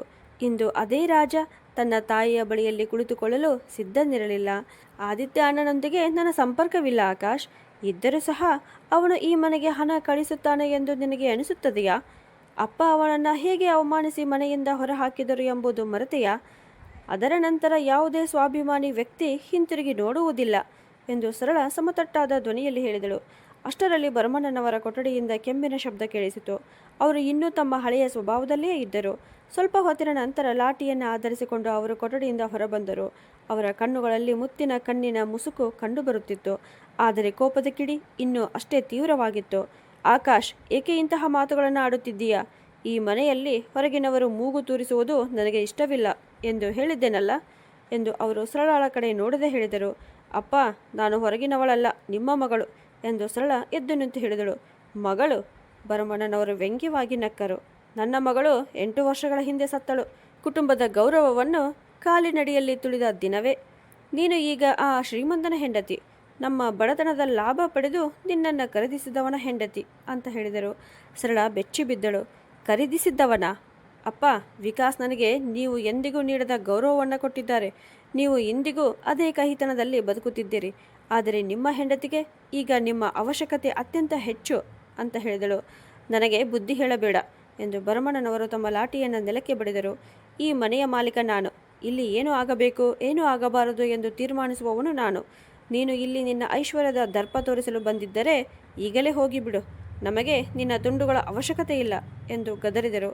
ಆಕಾಶ್ ಗಾಬರಿಗೊಂಡನು. ತಂದೆಯ ಕೋಪದಿಂದ ಸರಳ ಹೋಗಿಬಿಟ್ಟರೆ ತನ್ನ ಹಣದ ನಿರೀಕ್ಷೆ ಕೈ ತಪ್ಪಿಬಿಡುತ್ತದೆ ಎಂಬ ಭಯ ಅವನಿಗೆ ಕಾಡಿತು. ಅಯ್ಯೋ ಅಪ್ಪ, ಶಾಂತವಾಗಿರಿ. ಅಕ್ಕ ಅಮ್ಮನಿಗೆ ಸಹಾಯ ಮಾಡಲು ಬಂದಿದ್ದಾರೆ, ಅದರಲ್ಲಿ ತಪ್ಪೇನು ಅಂತ ಹೇಳಿದನು. ಭರಮಣ್ಣನವರು ಗುಣಗುಡುತ್ತಾ ತಮ್ಮ ಕೊಠಡಿಗೆ ಹಿಂತಿರುಗಿದರು. ಸರಳ ಮನೆಯ ಪರಿಸ್ಥಿತಿಯನ್ನು ಗಮನಿಸಿದಳು. ಪರಿಸ್ಥಿತಿ ತುಂಬ ಹದಗೆಟ್ಟಿತ್ತು. ಅಡಿಗೆ ಮನೆಯಲ್ಲಿ ಪಾತ್ರೆಗಳು ಎಲ್ಲೆಲ್ಲೋ ಬಿದ್ದಿದ್ದವು. ಸಿಂಕಿನಲ್ಲಿ ಕೊಳೆ ಜಮೆಯಾಗಿತ್ತು. ಮನೆಯಲ್ಲಿ ಶಾಂತಿ ಇರಲಿಲ್ಲ. ವಿಚಿತ್ರವಾದ ಒಂದು ನಿರಾಸೆ ನೆಲೆಸಿರುವುದು ಅವಳಿಗೆ ಅರ್ಥವಾಯಿತು. ಆ ಸಂಜೆ ಸರಳ ವಿಕಾಸ್ಗೆ ಕರೆ ಮಾಡಿದಳು. ವಿಕಾಸ್, ಇಲ್ಲಿ ಎಲ್ಲವೂ ತುಂಬ ಕಷ್ಟಕರವಾಗಿದೆ. ಅಪ್ಪನ ಕೋಪ ಇನ್ನೂ ಕಡಿಮೆಯಾಗಿಲ್ಲ. ಆಕಾಶ್ ಸಂಪೂರ್ಣ ಬದಲಾಗಿದ್ದಾನೆ. ಅಮ್ಮನ ಸ್ಥಿತಿ ನೋಡಿ ನನ್ನ ಹೃದಯವೇ ಒಡೆದು ಹೋಗುತ್ತಿದೆ ಅಂತ ಹೇಳಿದಳು. ವಿಕಾಸ್ನ ಶಾಂತ ಧ್ವನಿ ಅವಳಿಗೆ ಸಮಾಧಾನ ನೀಡಿತು. ಸರಳ, ಹೆದರಬೇಡ. ನೀನು ಅಲ್ಲಿ ಹೋಗಿರುವುದೇ ನೀನು ಅವರಿಗಿಂತ ಭಿನ್ನಳಾಗಿರುವುದರಿಂದ. ನಿನ್ನ ಕರ್ತವ್ಯವನ್ನು ನೆರವೇರಿಸು. ಹಣದ ಬಗ್ಗೆ ಚಿಂತಿಸಬೇಡ. ನಾನು ಕೇಶವನನ್ನು ಕಳುಹಿಸುತ್ತಿದ್ದೇನೆ. ಅವನು ನನ್ನ ಹಳೆಯ ಪರಿಚಿತ ಮತ್ತು ತುಂಬ ಸಮರ್ಥ ವ್ಯಕ್ತಿ. ಅವನು ಆಕಾಶ್ನ ಸ್ನೇಹಿತನೆಂದು ಹೇಳುತ್ತಾನೆ. ಆಗ ನಿನ್ನ ಅಪ್ಪನಿಗೆ ಬೇಸರವಾಗುವುದಿಲ್ಲ. ಆದರೆ ಮೊದಲು ಈ ವಿಷಯವನ್ನು ಆಕಾಶ್ಗೆ ತಿಳಿಸು. ಇಲ್ಲದಿದ್ದರೆ ಅವನು ಏನಾದರೂ ಬಾಯಿ ಬಿಡಬಹುದು. ನನ್ನ ಸಹಾಯ ನಿನ್ನ ಅಪ್ಪನಿಗೆ ಯಾವುದೇ ರೀತಿಯ ಉಪಕಾರದಂತೆ ತೋರಬಾರದು ಎಂದು ನಾನು ಬಯಸುತ್ತೇನೆ ಅಂತ ಹೇಳಿದನು. ಸರಳಾಳ ಕಣ್ಣುಗಳಲ್ಲಿ ಕಣ್ಣೀರು ತುಂಬಿತು. ಧನ್ಯವಾದಗಳು ವಿಕಾಸ್. ನೀವು ಇರದಿದ್ದರೆ ನಾನು ಮತ್ತೆ ಒಡೆದು ಹೋಗುತ್ತಿದ್ದೆ ಅಂತ ಹೇಳಿದಳು. ಮುಂದಿನ ದಿನ ಬೆಳಗ್ಗೆ ಸರಳ ಮನೆಯ ಸ್ವಚ್ಛತೆಯ ಹೊಣೆ ಹೊತ್ತಳು. ಹಳೆಯ ಕಸಕಡ್ಡಿಗಳನ್ನು ಹೊರಗೆ ತೆಗೆದಳು. ತಾಯಿಯ ಕೊಠಡಿಯನ್ನು ಸ್ವಚ್ಛಗೊಳಿಸಿ ಸರಿಪಡಿಸಿದಳು. ಅದೇ ವೇಳೆ ತಾಯಿಯ ಹಳೆಯ ಪೆಟ್ಟಿಗೆಯಲ್ಲಿ ಅವಳಿಗೆ ಒಂದು ಪತ್ರ ಸಿಕ್ಕಿತು. ಅದು ಆದಿತ್ಯ ಅಣ್ಣ ಬರೆದ ಪತ್ರವಾಗಿತ್ತು. ಬಹುಶಃ ಕೆಲವೇ ದಿನಗಳ ನಂತರ ಬಂದಿರಬಹುದು. ಆದರೆ ತಂದೆ ಅದನ್ನು ಯಾರಿಗೂ ಓದಲು ಬಿಡಲಿಲ್ಲ. ಸರಳ ನಡುಗುವ ಕೈಗಳಿಂದ ಪತ್ರವನ್ನು ತೆರೆದಳು. ಅದರಲ್ಲಿತ್ತು, ಅಮ್ಮ, ನಾನು ಜರ್ಮನಿಯಲ್ಲಿ ನೆಲೆಸಿದ್ದೇನೆ. ಇಲ್ಲಿಯ ಆಗಸ ತುಂಬ ಸ್ವಚ್ಛವಾಗಿದೆ. ಆದರೆ ಮನಸ್ಸು ಭಾರವಾಗಿದೆ. ಅಪ್ಪನಿಗೆ ಹೇಳಿ ನಾನು ಅವರನ್ನು ಕ್ಷಮಿಸಿದ್ದೇನೆ. ಆದರೆ ನಾನು ಮತ್ತೆ ಹಿಂತಿರುಗಲು ಸಾಧ್ಯವಿಲ್ಲ. ಆ ಮನೆಯ ಗಾಳಿಯಲ್ಲಿಯೇ ಉಸಿರುಗಟ್ಟುವ ಭಾವನೆ ಇದೆ. ಸರಳ ಹೇಗಿದ್ದಾಳೆ? ಅವಳನ್ನು ಚೆನ್ನಾಗಿ ನೋಡಿಕೊಳ್ಳಿ. ಅವಳು ತುಂಬ ನಾಜೂಕಾದವಳು ಅಂತ. ಪತ್ರ ಓದುತ್ತಿದ್ದಂತೆ ಸರಳ ಜೋರಾಗಿ ಅತ್ತಳು. ತನ್ನ ಅಣ್ಣ ತನ್ನನ್ನು ಮರೆತಿಲ್ಲ ಎಂಬುದು ಅವಳಿಗೆ ತಿಳಿಯಿತು. ಅವನು ಸಹ ಇದೇ ದೌರ್ಜನ್ಯಕ್ಕೆ ಬಲಿಯಾಗಿಯೇ ದೂರ ಹೋಗಿದ್ದ. ಈಗ ಈ ಮನೆಯಲ್ಲಿ ಉಳಿದಿದ್ದವರು ಅವಳು, ಅವಳ ಸ್ವಾರ್ಥಿ ತಮ್ಮ ಮತ್ತು ಹಠಮಾರಿ ತಂದೆ. ರಾಂಪುರದಲ್ಲಿ ಬೆಳಗ್ಗೆ ದೇವಾಲಯಗಳ ಶಂಖನಾದ ಮತ್ತು ಪಕ್ಷಿಗಳ ಕಲರವದಿಂದ ಆರಂಭವಾಯಿತು. ಆದರೆ ಸರಳಾಳಿಗೆ ಈ ಬೆಳಗ್ಗೆ ಹೊಸ ಸವಾಲಿನ ಬಾಗಿಲು ತಟ್ಟಿದಂತೆ ಅನಿಸಿತು. ಇಡೀ ರಾತ್ರಿ ಸರಳ ತನಗೆ ಸಿಕ್ಕಿದ್ದ ಆದಿತ್ಯ ಅಣ್ಣನ ಪತ್ರದ ಬಗ್ಗೆ ಯೋಚಿಸುತ್ತಲೇ ಇದ್ದಳು. ಒಂದು ಕಾಗದದ ತುಂಡೆ ಅವಳಿಗೆ ಒಂದು ದೊಡ್ಡ ಸತ್ಯವನ್ನು ತಿಳಿಸಿತ್ತು. ಆ ಮನೆಯ ಕಹಿತನ ಕೇವಲ ಅವಳನ್ನಷ್ಟೇ ಅಲ್ಲ, ಅವಳ ಅಣ್ಣನನ್ನು 7 ಸಮುದ್ರಗಳ ಆಚೆಗೆ ತಳ್ಳಿತ್ತು. ಸರಳ ಈಗ ಸೋಲುವುದಿಲ್ಲ ಎಂದು ನಿರ್ಧರಿಸಿದ್ದಳು. ಅವಳು ಅಡಿಗೆ ಮನೆಗೆ ಹೋದಳು. ಅಲ್ಲಿ ಕಂಡ ದೃಶ್ಯ ನೋಡಿ ಅವಳಿಗೆ ಅಸಹ್ಯವಾಯಿತು. ಕಪ್ಪಗಾಗಿ ಬಿಟ್ಟಿದ್ದ ಪಾತ್ರೆಗಳು, ಎಲ್ಲೆಲ್ಲೋ ಅಸ್ತವ್ಯಸ್ತತೆ. ಆಕಾಶ್ ಹೊರಗಿನಿಂದ ಊಟ ತಂದು ದಿನ ಕಳೆಯುತ್ತಿದ್ದಾನೆ ಎಂಬುದು ಸ್ಪಷ್ಟವಾಗಿತ್ತು. ಅವಳು ತನ್ನ ಸೀರೆಯ ಸರಗಳನ್ನು ಮೇಲಕ್ಕೆ ಎತ್ತಿ ಸ್ವಚ್ಛತೆಯಲ್ಲಿ ತೊಡಗಿಕೊಂಡಳು. ಭರಮಣ್ಣನವರು ಮತ್ತು ಆಕಾಶ್ ಎದ್ದು ಬರುವಷ್ಟರಲ್ಲಿ ಸರಳ ಅಡುಗೆ ಮನೆಯನ್ನು ಹೊಳೆಯುವಂತೆ ಮಾಡಿದ್ದಳು. ತಾಯಿಗಾಗಿ ಬಿಸಿ ಗಜ್ಜಿ ಕೂಡ ತಯಾರಿಸಿದ್ದಳು. ಅಷ್ಟರಲ್ಲಿ ಬಾಗಿಲನ್ನು ತಟ್ಟುವ ಶಬ್ದ ಕೇಳಿಸಿತು. ಹೊರಗೆ ಒಬ್ಬ ಯುವಕ ನಿಂತಿದ್ದ. ಅವನ ಕೈಯಲ್ಲಿ ಒಂದು ಚಿಕ್ಕ ಬ್ಯಾಗ್ ಇತ್ತು. ಅವನು ಶಾಂತ ಮತ್ತು ಸೌಮ್ಯವಾಗಿ ಕಾಣುತ್ತಿದ್ದ. ಸರಳಾಗೆ ತಕ್ಷಣ ಅರ್ಥವಾಯಿತು, ಇವನೇ ವಿಕಾಸ್ ಕಳುಹಿಸಿದ ಫಿಸಿಯೋಥೆರಪಿಸ್ಟ್ ಅಂತ. ನಮಸ್ತೆ, ನಾನು ಕೇಶವ್, ಆಕಾಶ್ನ ಸ್ನೇಹಿತ. ಅಮ್ಮನವರ ಆರೋಗ್ಯ ಸರಿಯಿಲ್ಲ ಎಂದು ಅವನು ಹೇಳಿದ. ಹಾಗಾಗಿ ನೋಡಲು ಬಂದೆ ಎಂದು ಅವನು ಸಹಜವಾಗಿ ಹೇಳಿದ. ಅವನಿಗೆ ಮುಂಚೆಯೇ ಹೇಗೆ ಮಾತನಾಡಬೇಕು ಎಂದು ತಿಳಿಸಲಾಗಿತ್ತು. ಅಷ್ಟರಲ್ಲಿ ಕಣ್ಣು ಒರೆಸುತ್ತಾ ಆಕಾಶ್ ಹೊರಗೆ ಬಂದ. ಆಹಾ, ನೀವು ಕೇಶವ್ ಅಲ್ವಾ? ಬಹಳ ಬೇಗ ಬಂದಿದ್ದೀರಲ್ಲ ಅಂತ ಕೇಳಿದನು. ನಿನ್ನೆ ರಾತ್ರಿ ಅಷ್ಟೇ ಸರಳ ಆ ಫಿಸಿಯೋಥೆರಪಿಸ್ಟ್ ಬಗ್ಗೆ ಅವನಿಗೆ ಹೇಳಿದ್ದರು. ಈಗ ಅವನು ನಡೆಸುತ್ತಿರುವುದನ್ನು ನೋಡಿ ಸರಳಾಳಿಗೆ ಕ್ಷಣಕಾಲ ನಂಬಲಾಗಲಿಲ್ಲ. ಆಕಾಶ್ನ ಧ್ವನಿ ಕೇಳಿ ಭರಮಣ್ಣನವರು ತಮ್ಮ ಕೊಠಡಿಯಿಂದ ಹೊರಬಂದು, ಸ್ನೇಹಿತ ಅಂತೆ, ಹಾಗಾದರೆ ಉಚಿತವಾಗಿ ನೋಡ್ತಾನಾ? ಇಲ್ಲ ಹಣ ತೆಗೆದುಕೊಳ್ಳುತ್ತಾನಾ? ನಮ್ಮ ಬಳಿ ಅನಾವಶ್ಯಕ ಖರ್ಚಿಗೆ ಹಣ ಇಲ್ಲ, ಮೊದಲಿಗೆ ಹೇಳುತ್ತಿದ್ದೇನೆ ಅಂತ ಹೇಳಿದರು. ತಕ್ಷಣ ಸರಳ ಮಧ್ಯೆ ಪ್ರವೇಶಿಸಿದಳು. ಅಪ್ಪ, ಇವರು ಆಕಾಶ್ನ ಸ್ನೇಹಿತರು, ಸಹಾಯ ಮಾಡಲು ಬಂದಿದ್ದಾರೆ. ಪ್ರತಿಯೊಂದು ವಿಷಯವನ್ನು ಹಣಕ್ಕೆ ಯಾಕೆ ಕೊಂಡಿಬಿಡುತ್ತೀರಿ ಅಂದಳು. ಕೇಶವ್ ಕೂಡ ತಕ್ಷಣ ಮಾತನಾಡಿದ. ಅಂಕಲ್, ನಾನು ಇನ್ನೂ ಅಭ್ಯಾಸ ಮಾಡುತ್ತಿದ್ದೇನೆ. ಆಕಾಶ್ ನನ್ನ ಹಳೆಯ ಸ್ನೇಹಿತ, ಅವನಿಗಾಗಿ ಇಷ್ಟು ಮಾಡುವುದು ದೊಡ್ಡ ವಿಷಯವೇನಲ್ಲ ಅಂತ ಹೇಳಿದನು. ಭರಮಣ್ಣನವರು ಗುಣಗುಣುತ್ತಾ ತಮ್ಮ ಹಳೆಯ ಆರಾಮ್ ಕುರ್ಚಿಯಲ್ಲಿ ಕುಳಿತುಕೊಂಡರು. ಕೇಶವ್ ತಾಯಿಯ ಕೊಠಡಿಗೆ ಹೋದರು. ಸರಳಾ ಕೂಡ ಅವರ ಹಿಂದೆ ಹೋದಳು. ಅವನು ತಾಯಿಯ ಕೈಕಾಲುಗಳ ನರಗಳನ್ನು ಪರಿಶೀಲಿಸಿ ನಿಧಾನ ಸ್ವರದಲ್ಲಿ, ಅಕ್ಕ, ಪರಿಸ್ಥಿತಿ ಗಂಭೀರವಾಗಿದೆ, ಆದರೆ ಅಸಾಧ್ಯವಲ್ಲ. ನಿಯಮಿತ ವ್ಯಾಯಾಮ ಮತ್ತು ಸರಿಯಾದ ಔಷಧಿಗಳಿಂದ ಅಮ್ಮ ಕನಿಷ್ಠ ಯಾರದಾದರೂ ಸಹಾಯದಿಂದ ನಡೆಯುವ ಮಟ್ಟಿಗೆ ಚೇತರಿಸಿಕೊಳ್ಳಬಹುದು. ಆದರೆ ಮನೆಯ ವಾತಾವರಣ ಸಕಾರಾತ್ಮಕ ಆಗಿರಬೇಕು ಅಂತ ಹೇಳಿದನು. ಸರಳ ಕಿಟಕಿಯ ಪರದೆಗಳನ್ನು ಸರಿಸಿ ತಾಜಾ ಗಾಳಿ ಒಳಗೆ ಬರಲು ಅವಕಾಶ ಮಾಡಿಕೊಟ್ಟಳು. ಧನ್ಯವಾದಗಳು ಕೇಶವ್ ಅವರೇ, ನಿಮ್ಮ ಶುಲ್ಕ ಎಷ್ಟೇ ಆಗಲಿ ನಾನು ಪ್ರತ್ಯೇಕವಾಗಿ ಕೊಡುತ್ತೇನೆ, ಆದರೆ ದಯವಿಟ್ಟು ನನ್ನ ಮನೆಯವರಿಗೆ ತಿಳಿಯಬಾರದು ಅಂತ ಹೇಳಿದಳು. ಮಧ್ಯಾಹ್ನಕ್ಕೆ ಕೇಶವ ಹೊರಟಿದ್ದನು. ತಾಯಿ ಮಲಗಿದ್ದರು. ಅದೇ ಸಮಯದಲ್ಲಿ ಆಕಾಶ್ ಸರಳಾಳ ಬಳಿಗೆ ಬಂದನು. ಅವನ ಮುಖದಲ್ಲಿ ಒಂದು ಕೃತಕ ನಗು ಇತ್ತು. ಬಾಲ್ಯದಿಂದಲೂ ಸರಳಾಗಿ ಪರಿಚಿತವಾದ ನಗು. ಆಕಾಶ್ಗೆ ಏನಾದರೂ ಬೇಕಾದಾಗ ಮಾತ್ರ ಅವನ ಮುಖದಲ್ಲಿ ಇಂತಹ ಮೃದು ನಗು ಕಾಣಿಸುತ್ತಿತ್ತು. ಬಾಲ್ಯದಿಂದಲೇ ಸರಳಾಗಿ ಆ ನಗುವಿನ ಅರ್ಥ ತಿಳಿದಿತ್ತು. ಅಕ್ಕ, ನೀವು ಬಂದಾಗಿನಿಂದ ಈ ಮನೆಗೆ ಮತ್ತೆ ಜೀವ ಬಂದಂತಾಗಿದೆ ಎಂದು ಅವನು ಮಧುರವಾಗಿ ಹೇಳಿದ. ಸರಳ ನೆಲವನ್ನು ಒರೆಸುತ್ತಾ ಅವನತ್ತ ನೋಡದೆ ಉತ್ತರಿಸಿದಳು. ನೇರವಾಗಿ ವಿಷಯಕ್ಕೆ ಬಾ ಆಕಾಶ್ ಅಂತ. ಆಕಾಶ್ ತುಸು ನಕ್ಕು, ಅಕ್ಕ, ನಾನು ಒಂದು ಹೊಸ ಸ್ಟಾರ್ಟಪ್ ಆರಂಭಿಸಬೇಕೆಂದು ಯೋಚಿಸಿದ್ದೇನೆ. ಈಗ ಈ ಕಾಮರ್ಸ್ ಕಾಲ. ನನಗೆ ಕೇವಲ 5 ಲಕ್ಷ ರೂಪಾಯಿ ಬೇಕು. ನೀವು ಭಾವನ ಹತ್ರ ಹೇಳಿದರೆ ಸಾಕು. ಎಷ್ಟೇ ಆದರೂ ನಾನು ನಿಮ್ಮ ತಮ್ಮ ಅಲ್ಲವೇ? ಯಾವಾಗಲೂ ನಿಮ್ಮ ಜೊತೆಯಲ್ಲೇ ನಿಂತಿದ್ದವನು. ಆದಿತ್ಯ ಅಣ್ಣನ ವಿಷಯವೇ ಬೇರೆ. ಅವನು ನಮಗಾಗಿ ಬಹಳ ಹಿಂದೆಯೇ ಸತ್ತವರೆ ಅಂತ ಹೇಳುವಷ್ಟರಲ್ಲಿ ಸರಳ ಕೆಲಸ ಅರ್ಧಕ್ಕೆ ನಿಲ್ಲಿಸಿ ಅವನ ಕಣ್ಣುಗಳಲ್ಲಿ ನೇರವಾಗಿ ನೋಡಿದಳು. 5 ಲಕ್ಷವಾ? ಅವಳ ಧ್ವನಿಯಲ್ಲಿ ಆಶ್ಚರ್ಯಕ್ಕಿಂತ ನೋವೇ ಹೆಚ್ಚು ಇದ್ದಿತು. ಆಕಾಶ್, ನೀನು ಇನ್ನೂ ಅಮ್ಮನ ಚಿಕಿತ್ಸೆಗೆ 500 ರೂಪಾಯಿಯನ್ನು ಸಹ ಖರ್ಚು ಮಾಡಿಲ್ಲ. ಆದರೆ ವ್ಯವಹಾರಕ್ಕೆ 5 ಲಕ್ಷ ಬೇಕೆಂದು ಕೇಳುತ್ತಿದ್ದೀಯಾ? ವಿಕಾಸ್ ಬಳಿ ಹಣ ಇದೆ ಸರಿ, ಆದರೆ ಅದು ಅವರ ಪರಿಶ್ರಮದ ಸಂಪಾದನೆ. ಮೊದಲು ಅಮ್ಮನ ಸೇವೆಯಲ್ಲಿ ಕೈ ಜೋಡಿಸು, ನಂತರ ಭವಿಷ್ಯದ ಬಗ್ಗೆ ಮಾತನಾಡೋಣ ಅಂತ ಹೇಳಿದಳು. ಆಕಾಶ್ನ ಮುಖ ಕ್ಷಣಾರ್ಧದಲ್ಲೇ ಬದಲಾಗಿತ್ತು. ಅವನೊಳಗಿನ ಸ್ವಾರ್ಥ ಈಗ ಮಾತುಗಳಲ್ಲಿ ಸ್ಪಷ್ಟವಾಗಿ ಕಾಣಿಸಿತು. ಹೌದು, ನನಗೆ ಗೊತ್ತಿತ್ತು. ನೀವು ಇಲ್ಲಿ ಸೇವೆ ಮಾಡಲು ಬಂದಿಲ್ಲ, ನಿಮ್ಮ ಶ್ರೀಮಂತಿಕೆಯ ದರ್ಪ ತೋರಿಸಲು ಬಂದಿದ್ದೀರಿ. ಅಮ್ಮನಿಗೆ ನಿಜವಾಗಿ ಅಗತ್ಯವಿದ್ದಾಗ ನೀವು ಓಡಿ ಹೋದಿರಿ. ಈಗ ನಾನು ಏನಾದರೂ ದೊಡ್ಡದು ಮಾಡಲು ಹೊರಟಿದ್ದೇನೆ ಎಂದರೆ ನೀವು ಅಡ್ಡಿಯಾಗುತ್ತಿದ್ದೀರಿ ಅಂತ ಸಿಟ್ಟಿನಿಂದ ಹೇಳಿದನು. ಸರಳಾಳ ಧ್ವನಿ ಭಾರವಾಯಿತು. ನಾನು ಓಡಿ ಹೋಗಲಿಲ್ಲ ಆಕಾಶ್, ಪರಿಸ್ಥಿತಿಯ ನನ್ನನ್ನು ಹೊರಗೆ ತಳ್ಳಿತ್ತು ಅಂದಳು. ಅಷ್ಟರಲ್ಲಿ ಹೊರಗಿನಿಂದ ಭರಮಣ್ಣನವರ ಕೂಗು ಕೇಳಿಸಿತು. ಅವರು ನೆರೆಹೊರೆಯವರೊಂದಿಗೆ ಕಸದ ವಿಷಯವಾಗಿ ಜಗಳವಾಡುತ್ತಿದ್ದರು. ಸರಳ ಹೊರಗೆ ಬಂದಳು. ಅವರ ಕೋಪ ದಿನದಿಂದ ದಿನಕ್ಕೆ ಹೆಚ್ಚುತ್ತಿತ್ತು. ಅವಳು ಅವರನ್ನು ಸಮಾಧಾನಪಡಿಸಲು ಯತ್ನಿಸಿದಳು, ಆದರೆ ಅವರು ಅವಳ ಮೇಲೆಗೆ ಸಿಡಿದರು. ನೀನು ಮೌನವಾಗಿರು. ನೀನು ಈ ಮನೆಗೆ ಕಾಲಿಟ್ಟ ದಿನದಿಂದಲೇ ಅಶಾಂತಿ ಹೆಚ್ಚಾಗಿದೆ. ಮತ್ತು ಆ ಕೇಶವ್, ಅವನ ಬಗ್ಗೆ ನನಗೆ ಏನೋ ಸಂಶಯ. ಆಕಾಶ್ನ ಯಾವ ಸ್ನೇಹಿತನು ಪ್ರತಿದಿನ ಉಚಿತವಾಗಿ ಬಂದು ಸೇವೆ ಮಾಡುತ್ತಾನೆ? ನೀನೇ ಅವನಿಗೆ ಹಣ ಕೊಟ್ಟಿದ್ದೀಯಲ್ಲವಾ ಅಂತ ಗದರಿಸಿದರು. ಸರಳ ಬೆಚ್ಚಿಬಿದ್ದಳು. ಅಪ್ಪ, ಅವರು ಅಮ್ಮನ ಚಿಕಿತ್ಸೆ ಮಾಡುತ್ತಿದ್ದಾರೆ. ನೀವು ಏನು ಬಯಸುತ್ತೀರಿ? ಅಮ್ಮ ಜೀವನ ಪೂರ್ತಿ ಹಾಸಿಗೆಯಲ್ಲೇ ಬಿದ್ದಿರಲಿ ಅಂತಾನಾ ಅಂತ ಕೇಳಿದಳು. ಭರಮಣ್ಣನವರು ಲಾಠಿಯನ್ನು ಗಾಳಿಯಲ್ಲಿ ಬೀಸುತ್ತಾ ಗಟ್ಟಿಯಾಗಿ ಹೇಳಿದರು. ನನಗೆ ನನ್ನ ಗೌರವ ಮುಖ್ಯ. ನನಗೆ ಯಾರ ಸಹಾಯನೂ ಬೇಡ. ನೀನು ಅವನಿಗೆ 1 ರೂಪಾಯಿ ಆದರೂ ಕೊಟ್ಟರೆ ಅವನನ್ನು ನಾನು ಈ ಮನೆಯಿಂದ ತಳ್ಳಿ ಹಾಕುತ್ತೇನೆ ಅಂತ ಹೇಳಿದರು. ಸರಳ ಮೌನವಾಗಿ ಒಳಗೆ ಹೋದಳು. ಈ ಹೋರಾಟ ಕೇವಲ ತಾಯಿಯ ಅನಾರೋಗ್ಯದ ವಿರುದ್ಧವಲ್ಲ ಎಂಬುದು ಅವಳಿಗೆ ಸ್ಪಷ್ಟವಾಗಿತ್ತು. ಇದು ತನ್ನ ನಾಶವನ್ನೇ ಒಪ್ಪಿಕೊಳ್ಳುವ, ಆದರೆ ಮಗಳ ಸಹಾಯವನ್ನು ಒಪ್ಪದ ಅಹಂಕಾರದ ವಿರುದ್ಧದ ಯುದ್ಧವಾಗಿತ್ತು. ಆ ರಾತ್ರಿ ಎಲ್ಲರೂ ಮಲಗಿದ ನಂತರ ಸರಳ ತಾಯಿಯ ಹಾಸಿಗೆಯ ಪಕ್ಕದಲ್ಲಿ ಕುಳಿತಳು. ಅವಳು ತಾಯಿಯ ಕೈಯನ್ನು ತನ್ನ ಗಲ್ಲಕ್ಕೆ ಹಚ್ಚಿಕೊಂಡು ಮೃದುವಾದ ಸ್ವರದಲ್ಲಿ, ಅಮ್ಮ, ನಾನು ನಿಮಗೆ ಸೋಲಲು ಬಿಡುವುದಿಲ್ಲ. ಎಲ್ಲರ ವಿರುದ್ಧ ಹೋರಾಡಬೇಕಾದರೂ ಹೋರಾಡುತ್ತೇನೆ. ನಿಮ್ಮನ್ನು ಮತ್ತೆ ನಿಮ್ಮ ಕಾಲಿನ ಮೇಲೆ ನಿಲ್ಲಿಸುತ್ತೇನೆ ಅಂತ ಹೇಳುತ್ತಿದ್ದಳು. ತಾಯಿ ಮಾತನಾಡಲಾರದೆ, ಸರಿಯಾಗಿ ನೋಡಲಾರದೇ ಇದ್ದರು. ಅವರು ನಿಧಾನವಾಗಿ ಸರಳಾಳ ಬೆರಳುಗಳನ್ನು ಒತ್ತಿದರು. ಅದು ಅವರ ಮೌನವಾದ ಆಶೀರ್ವಾದವಾಗಿತ್ತು. ಆ ರಾಂಪುರದ ಉಕ್ಕನ್ನು ರಾತ್ರಿಗಳಿಗೆ ಒಂದು ವಿಚಿತ್ರ ಮೌನವಿರುತ್ತದೆ. ಕೆಲವೊಮ್ಮೆ ಅದು ಬರುವ ಬಿರುಗಾಳಿಯ ಮುನ್ಸೂಚನೆಯಾಗಿರುತ್ತದೆ. ಸರಳಾಗಿ ಆ ರಾತ್ರಿ ನಿದ್ರೆ ಬರಲಿಲ್ಲ. ತಾಯಿಯ ಕೊಠಡಿಯಲ್ಲಿ ಸಣ್ಣದೊಂದು 0 ವ್ಯಾಟ್ ಬಲ್ಬ್ ಹೊಳೆಯುತ್ತಿತ್ತು. ಅದರ ಮಂದ ಬೆಳಕಿನಲ್ಲಿ ಗೋಡೆಯ ಮೇಲಿನ ಬಿರುಕುಗಳು ಹಳೆಯ ನಕ್ಷೆಯ ರೇಖೆಗಳಂತೆ ಕಾಣುತ್ತಿದ್ದವು. ಕೇಶವ್ ಮಾಡಿದ ಫಿಜಿಯೋಥೆರಪಿ ಪರಿಣಾಮವಾಗಿ ತಾಯಿಯ ಉಸಿರಾಟ ಈಗ ಸ್ವಲ್ಪ ಸಮವಾಗಿತ್ತು. ಆ ಶಾಂತ ಉಸಿರಾಟದ ಧ್ವನಿಯೇ ಮನೆಯ ಮೌನವನ್ನು ತುಂಬಿಕೊಂಡಿತ್ತು. ಸರಳ ನಿಧಾನವಾಗಿ ಎದ್ದು ಅಡಿಗೆ ಮನೆಯ ಕಡೆ ನಡೆದು ಹೋದಳು. ನೀರು ಕುಡಿಯಬೇಕೆಂದುಕೊಂಡಳು.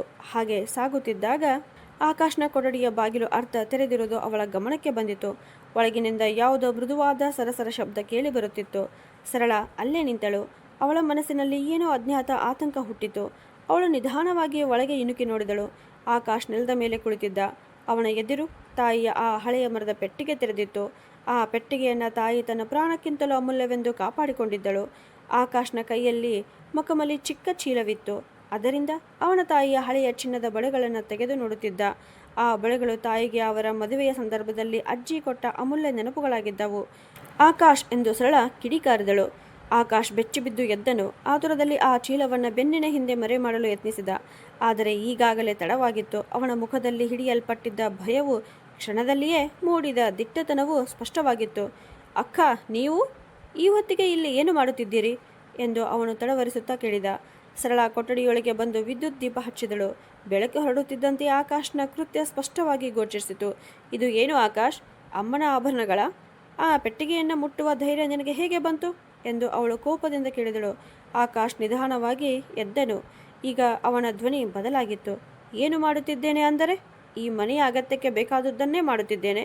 ಅಪ್ಪನ ಬಳಿ ಹಣ ಇಲ್ಲ, ಅಮ್ಮ ಅಸ್ವಸ್ಥರಾಗಿದ್ದಾರೆ. ನೀವು ಕೇವಲ ಉಪದೇಶ ಮಾತ್ರ ಕೊಡುತ್ತೀರಿ. ನನ್ನ ವ್ಯವಹಾರ ಆರಂಭಿಸಲು ಹಣ ಬೇಕು. ಈ ಆಭರಣಗಳು ಇಲ್ಲೇ ಧೂಳು ತಿನ್ನುತ್ತಿವೆ. ಅವು ನನ್ನ ಭವಿಷ್ಯಕ್ಕಾಗಿ ಉಪಯೋಗವಾದರೆ ತಪ್ಪೇನು ಅಂತ ಹೇಳಿದನು. ಭವಿಷ್ಯವಾ? ಸರಳಾಳ ಕಣ್ಣುಗಳಲ್ಲಿ ಕೋಪದ ಜೊತೆ ಅಸಹ್ಯವು ಹೊಳೆಯಿತು. ನಿನ್ನ ತಾಯಿಯ ಅನಾರೋಗ್ಯವನ್ನು ಬಳಸಿಕೊಂಡು ಅವರ ನೆನಪುಗಳನ್ನು ಮಾರಲು ಹೊರಟಿದ್ದೀಯಾ? ಕೂಡಲೇ ಆ ಆಭರಣಗಳನ್ನು ಹಿಂದಿರಿಸು, ಇಲ್ಲದಿದ್ದರೆ ಅಪ್ಪನನ್ನು ಎಬ್ಬಿಸಬೇಕಾಗುತ್ತದೆ ಅಂತ ಗದರಿಸಿದಳು. ಆಕಾಶ್ ಕಹಿ ನಗೆಯೊಂದನ್ನು ನಕ್ಕನು. ಎಬ್ಬಿಸಿ? ಅಪ್ಪನಿಗೆ ನಾನು ಏನು ಮಾಡುತ್ತಿದ್ದೇನೆಂಬುದು ಗೊತ್ತಿಲ್ಲವೆಂದು ಭಾವಿಸುತ್ತೀರಾ? ಅವರಿಗೆ ಎಲ್ಲವೂ ಗೊತ್ತು. ಅವರು ಕಣ್ಣು ಮುಚ್ಚಿಕೊಂಡು ಕೂತಿದ್ದಾರೆ. ಮತ್ತು ನೀವು ಈ ಮನೆಯವರೇ ಅಲ್ಲ. ನಿಮ್ಮನ್ನು ಈ ಮನೆಯಿಂದ ದೂರ ಮಾಡಲಾಯಿತಲ್ಲವಾ? ಹಾಗಿದ್ದಾಗ ನಮ್ಮ ವಿಚಾರಗಳ ಮಧ್ಯೆ ಬರುವ ಹಕ್ಕು ನಿಮಗೆ ಏನು ಅಂತ ಹೇಳಿದನು. ಸರಳ ಮುಂದೆ ಬಂದು ಅವನ ಕೈಯಲ್ಲಿದ್ದ ಚೀಲವನ್ನು ಕಸಿದುಕೊಳ್ಳಲು ಯತ್ನಿಸಿದಳು.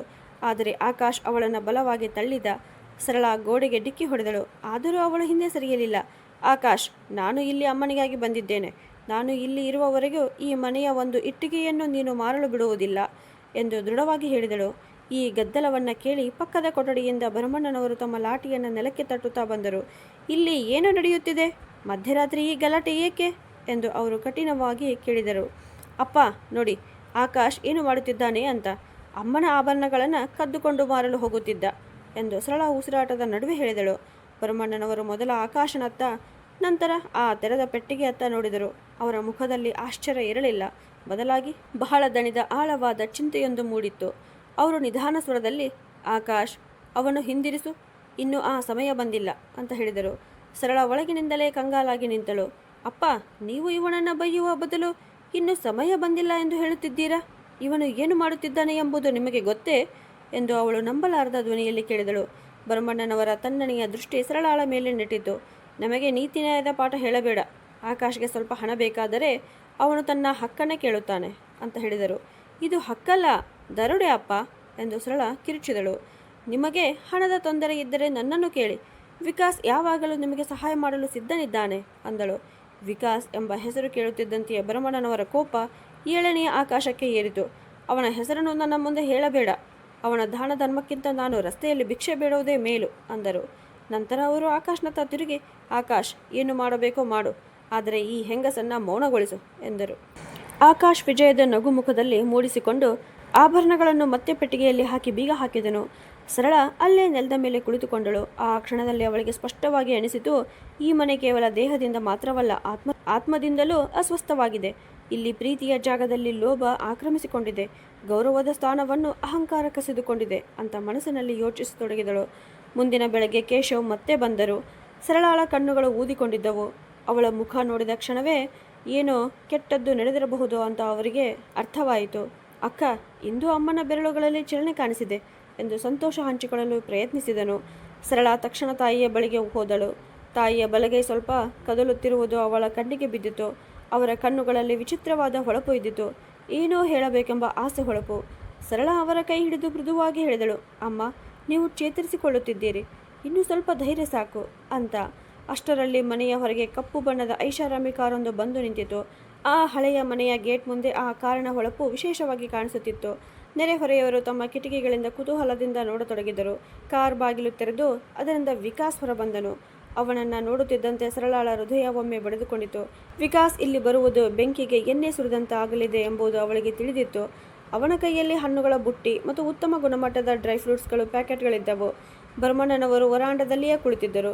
ವಿಕಾಸ್ ಅವರ ಬಳಿ ಹೋಗಿ ಕಾಲಿಗೆ ನಮಸ್ಕರಿಸಲು ಮುಂದಾದರು. ಆದರೆ ಭರಮಣ್ಣನವರು ತಮ್ಮ ಕುರ್ಚಿಯನ್ನು ಹಿಂದಕ್ಕೆ ಸರಿಸಿಕೊಂಡರು. ಇಲ್ಲಿ ಏಕೆ ಬಂದಿದ್ದೀಯಾ? ನನ್ನ ಉಳಿದಿದ್ದ ಸ್ವಲ್ಪ ಸಂಪತ್ತನ್ನು ಕೊಂಡುಕೊಳ್ಳಲು ಬಂದೆಯಾ ಎಂದು ಅವರ ಧ್ವನಿ ಇಡೀ ಬೀದಿಯನ್ನೇ ಮೊಳಗಿತು. ವಿಕಾಸ್ ಶಾಂತವಾಗಿಯೇ ಉತ್ತರಿಸಿದನು. ಮಾವನವರೇ, ನಾನು ನನ್ನ ಅತ್ತೆಯ ಆರೋಗ್ಯ ವಿಚಾರಿಸಲು ಮಾತ್ರ ಬಂದಿದ್ದೇನೆ. ಸರಳ ತುಂಬ ಚಿಂತಿತಳಾಗಿದ್ದಳು. ಆದ್ದರಿಂದ ನನಗೆ ತಡೆಯಲಾಗಲಿಲ್ಲ ಅಂತ. ಅತ್ತೆಯ? ಭರಮಣ್ಣನವರು ಜೋರಾಗಿ ನಕ್ಕರು. ಸಂಬಂಧ ಎಂಬುದು ಎರಡೂ ಕಡೆ ಒಪ್ಪಿಗೆ ಇದ್ದಾಗ ಮಾತ್ರ ಹುಟ್ಟುತ್ತದೆ. ನಮ್ಮ ದೃಷ್ಟಿಯಲ್ಲಿ ನೀನು ನಮ್ಮ ಮಗಳನ್ನು ಮರಳುಗೊಳಿಸಿ ಮನೆಯಿಂದ ಕರೆದೊಯ್ದವನು ಅಂತ ಹೇಳಿ ಮತ್ತೆ ಕೋಪದಿಂದ ಇಲ್ಲಿಂದ ಹೊರಟು ಹೋಗು, ಇಲ್ಲವಾದರೆ ನಾನು ಪೊಲೀಸರನ್ನು ಕರೆಯುತ್ತೇನೆ ಅಂತ ಹೇಳಿದರು. ಅಷ್ಟರಲ್ಲಿ ಸರಳ ಹೊರಗೆ ಓಡಿ ಬಂದಳು. ಅಪ್ಪ, ಸಾಕು, ಇವರು ನನ್ನ ಗಂಡ, ಇವರು ಎಂದಿಗೂ ನಿಮ್ಮ ಕೆಡಕನ್ನು ಬಯಸಿಲ್ಲ ಅಂದಳು. ವಿಕಾಸ್ ಮೃದುವಾಗಿ ಸರಳಳ ಭುಜದ ಮೇಲೆ ಕೈ ಇಟ್ಟು ಅವಳನ್ನು ಸಮಾಧಾನಪಡಿಸಿದನು. ಬಿಡು ಸರಳ, ಮಾವನವರ ಕೋಪ ನ್ಯಾಯಸಮ್ಮತವೇ ಆಗಿದೆ ಎಂದನು. ನಂತರ ಭರಮಣ್ಣನವರತ್ತ ಮುಖ ಮಾಡಿ ಗೌರವದಿಂದ, ಮಾವನವರೇ, ನೀವು ನನ್ನ ಮೇಲೆ ದ್ವೇಷ ಇಟ್ಟುಕೊಳ್ಳಬಹುದು, ಆದರೆ ದಯವಿಟ್ಟು ನಿಮ್ಮ ಪತ್ನಿಯನ್ನು ಹಣ್ಣು, ಔಷಧಿ ಮತ್ತು ಸರಿಯಾದ ಚಿಕಿತ್ಸೆಯಿಂದ ವಂಚಿಸಬೇಡಿ. ಇದನ್ನು ನಾನು ಇಲ್ಲಿ ಇಡುತ್ತಿದ್ದೇನೆ. ಬಳಸಬೇಕೋ ಬೇಡವೋ ಅದು ನಿಮ್ಮ ಇಚ್ಛೆ ಎಂದು ವಿಕಾಸ್ ಶಾಂತವಾಗಿ ಹೇಳಿದ. ವಿಕಾಸ್ ಹೊರಟ ತಕ್ಷಣ ಆಕಾಶ್ ಓಡಿ ಬಂದು ಆ ಸಾಮಾನುಗಳ ಬಳಿಗೆ ತಲುಪಿದ. ಅವನಿಗೆ ವಿಶೇಷವಾಗಿ ಆ ದುಬಾರಿ ಹಣ್ಣುಗಳು ಮತ್ತು ಆಕರ್ಷಕ ಪ್ಯಾಕಿಂಗ್ಗಳ ಮೇಲೆಯೇ ಆಸಕ್ತಿ ಇದ್ದಿತು. ಆದರೆ ಭರಮಣ್ಣನವರು ತಮ್ಮ ಲಾಠಿಯಿಂದ ಹಣ್ಣುಗಳ ಬುಟ್ಟಿಗೆ ಒಮ್ಮೆ ತಳ್ಳಿ, ಇದನ್ನು ಎತ್ತಿ ಹೊರಗೆ ಎಸೆದು ಬಿಡು ಆಕಾಶ್, ನಮಗೆ ಯಾರ ದಯೆಯೂ ಬೇಡ ಎಂದು ಕಟುವಾಗಿ ಹೇಳಿದರು. ನೆಲದ ಮೇಲೆ ಚದುರಿದ ಹಣ್ಣುಗಳನ್ನು ಸರಳ ಕಣ್ಣೆದುರು ನೋಡುತ್ತಿದ್ದಳು. ಅವಳ ಮನಸ್ಸು ಕೋಪದಿಂದ ಉರಿಯಿತು. ಈ ನರಕವನ್ನು ಬಿಟ್ಟು ಈಗಲೇ ವಿಕಾಸ್ ಜೊತೆ ಹೊರಟು ಹೋಗಬೇಕೆನಿಸಿತು. ಆದರೆ ತಾಯಿಯ ಮುಖ ನೆನಪಾದ ತಕ್ಷಣ ತನ್ನ ಗಂಡನ ಅವಮಾನವನ್ನು ಮೌನವಾಗಿ ಸಹಿಸಿಕೊಂಡಳು. ಆ ಸಂಜೆ ಆಕಾಶವೆಲ್ಲ ದಟ್ಟ ಕಪ್ಪು ಮೋಡಗಳಿಂದ ಆವರಿಸಿತ್ತು. ಪ್ರಕೃತಿಯ ಸರಳಾಳ ಮನಸ್ಸಿನೊಳಗೆ ಎದ್ದಿದ್ದ ಚಂಡಮಾರುತಕ್ಕೆ ಸಂಗಡಿಗನಾಗದಂತೆ ಕಾಣುತ್ತಿತ್ತು. ವಿಕಾಸ್ ಹೋದ ನಂತರ ಮನೆಯ ವಾತಾವರಣ ಇನ್ನಷ್ಟು ಕಹಿಯಾಗಿತ್ತು. ನೆಲದ ಮೇಲೆ ಬಿದ್ದಿದ್ದ ಆ ದುಬಾರಿ ಹಣ್ಣುಗಳು ಮತ್ತು ಡ್ರೈ ಫ್ರೂಟ್ಸ್ಗಳ ಪ್ಯಾಕೆಟ್ಗಳು ಸರಳಾಳ ಕಣ್ಣಿಗೆ ಚುಚ್ಚುವಂತಿದ್ದವು. ಅವಳು ಮೌನವಾಗಿ ತಲೆಬಾಗಿಸಿ ಅವನು ಒಂದೊಂದಾಗಿ ಎತ್ತಿಕೊಳ್ಳತೊಡಗಿದಳು. ಅದು ಕೇವಲ ಹಣ್ಣುಗಳಲ್ಲ ಎಂಬುದು ಅವಳಿಗೆ ಗೊತ್ತಿತ್ತು. ಅವು ವಿಕಾಸ್ನ ಪ್ರೀತಿ, ಕಾಳಜಿ ಮತ್ತು ಆತ್ಮೀಯತೆಯ ಸಂಕೇತಗಳು. ಅವುಗಳನ್ನು ಅವಳ ತಂದೆ ತಮ್ಮ ಅಹಂಕಾರದ ಪಾದಗಳಲ್ಲಿ ತುಳಿದಿದ್ದರು. ಭರಮಣ್ಣನವರು ತಮ್ಮ ಆರಾಮ ಕುರ್ಚಿಯಲ್ಲಿ ಕುಳಿತುಕೊಂಡು ಉಸಿರಾಟ ಮಾಡುತ್ತಿದ್ದರು. ಅಳಿಯನನ್ನು ಅವಮಾನಿಸಿ ಅವರು ಮಹಾಯುದ್ಧವೊಂದನ್ನು ಗೆದ್ದವರಂತೆ ಕಾಣುತ್ತಿದ್ದರು. ಅದೇ ವೇಳೆ ರಾತ್ರಿ ತಾಯಿಯ ಆಭರಣಗಳನ್ನು ಕದಿಯಲು ಯತ್ನಿಸಿದ್ದ ಆಕಾಶ್ ಈಗ ಕೋಣೆಯ ಮೂಲೆಯಲ್ಲಿ ನಿಂತು ಮೊಬೈಲ್ನಲ್ಲಿ ಯಾರೊಂದಿಗೂ ನಿಧಾನವಾಗಿ ಮಾತನಾಡುತ್ತಿದ್ದನು. ಅವನ ಕಣ್ಣುಗಳಲ್ಲಿ ವಿಚಿತ್ರ ಹೊಳಪು ಹೊಳೆಯುತ್ತಿತ್ತು. ಹೊಸ ಬಲಿಯೊಂದರ ಹುಡುಕಾಟದಲ್ಲಿರುವವನ ಹೊಳಪು. ಸರಳ ತಾಯಿಯ ಕೊಠಡಿಗೆ ಹೋದಳು. ಇಂದು ತಾಯಿಯ ಕಣ್ಣುಗಳಲ್ಲಿ ಬೇರೆ ರೀತಿಯ ಭಯ ಇದ್ದಿತು. ಹೊರಗಿನ ಗದ್ದಲವನ್ನು ಅವರು ಕೇಳಿದ್ದರು. ಸರಳ ಅವರ ತಲೆಯನ್ನು ತನ್ನ ಮಡಿಲಲ್ಲಿ ಇಟ್ಟು ಮೃದುವಾಗಿ ತಲೆ ಸವರಿದರು. ಅಮ್ಮ, ಈಗ ಸಾಕಾಗಿದೆ ಎಂದು ಅವಳು ದೃಢವಾಗಿ ಹೇಳಿದಳು. ಅವಳ ಧ್ವನಿಯಲ್ಲಿ ಇದುವರೆಗೆ ಕಾಣದ ದೃಢತೆ ಇದ್ದಿತು. ಇಲ್ಲಿ ಗಾಳಿಯೂ ಶುದ್ಧವಿಲ್ಲ, ಮನಸ್ಸು ಶುದ್ಧವಿಲ್ಲ. ಇಲ್ಲಿ ಇದ್ದರೆ ನೀವು ಎಂದಿಗೂ ಸಂಪೂರ್ಣ ಚೇತರಿಸಿಕೊಳ್ಳುವುದಿಲ್ಲ. ಅಪ್ಪನ ಅಹಂಕಾರ ಮತ್ತು ಆಕಾಶ್ನ ಲೋಭ ನಿಮ್ಮನ್ನು ನಾಶ ಮಾಡಿಬಿಡುತ್ತವೆ ಅಂದಳು. ತಾಯಿ ತಮ್ಮ ನಡುಗುವ ಬೆರಳುಗಳಿಂದ ಸರಳಾಳ ಸೀರೆಯ ಕೊನೆಯನ್ನು ಹಿಡಿದರು.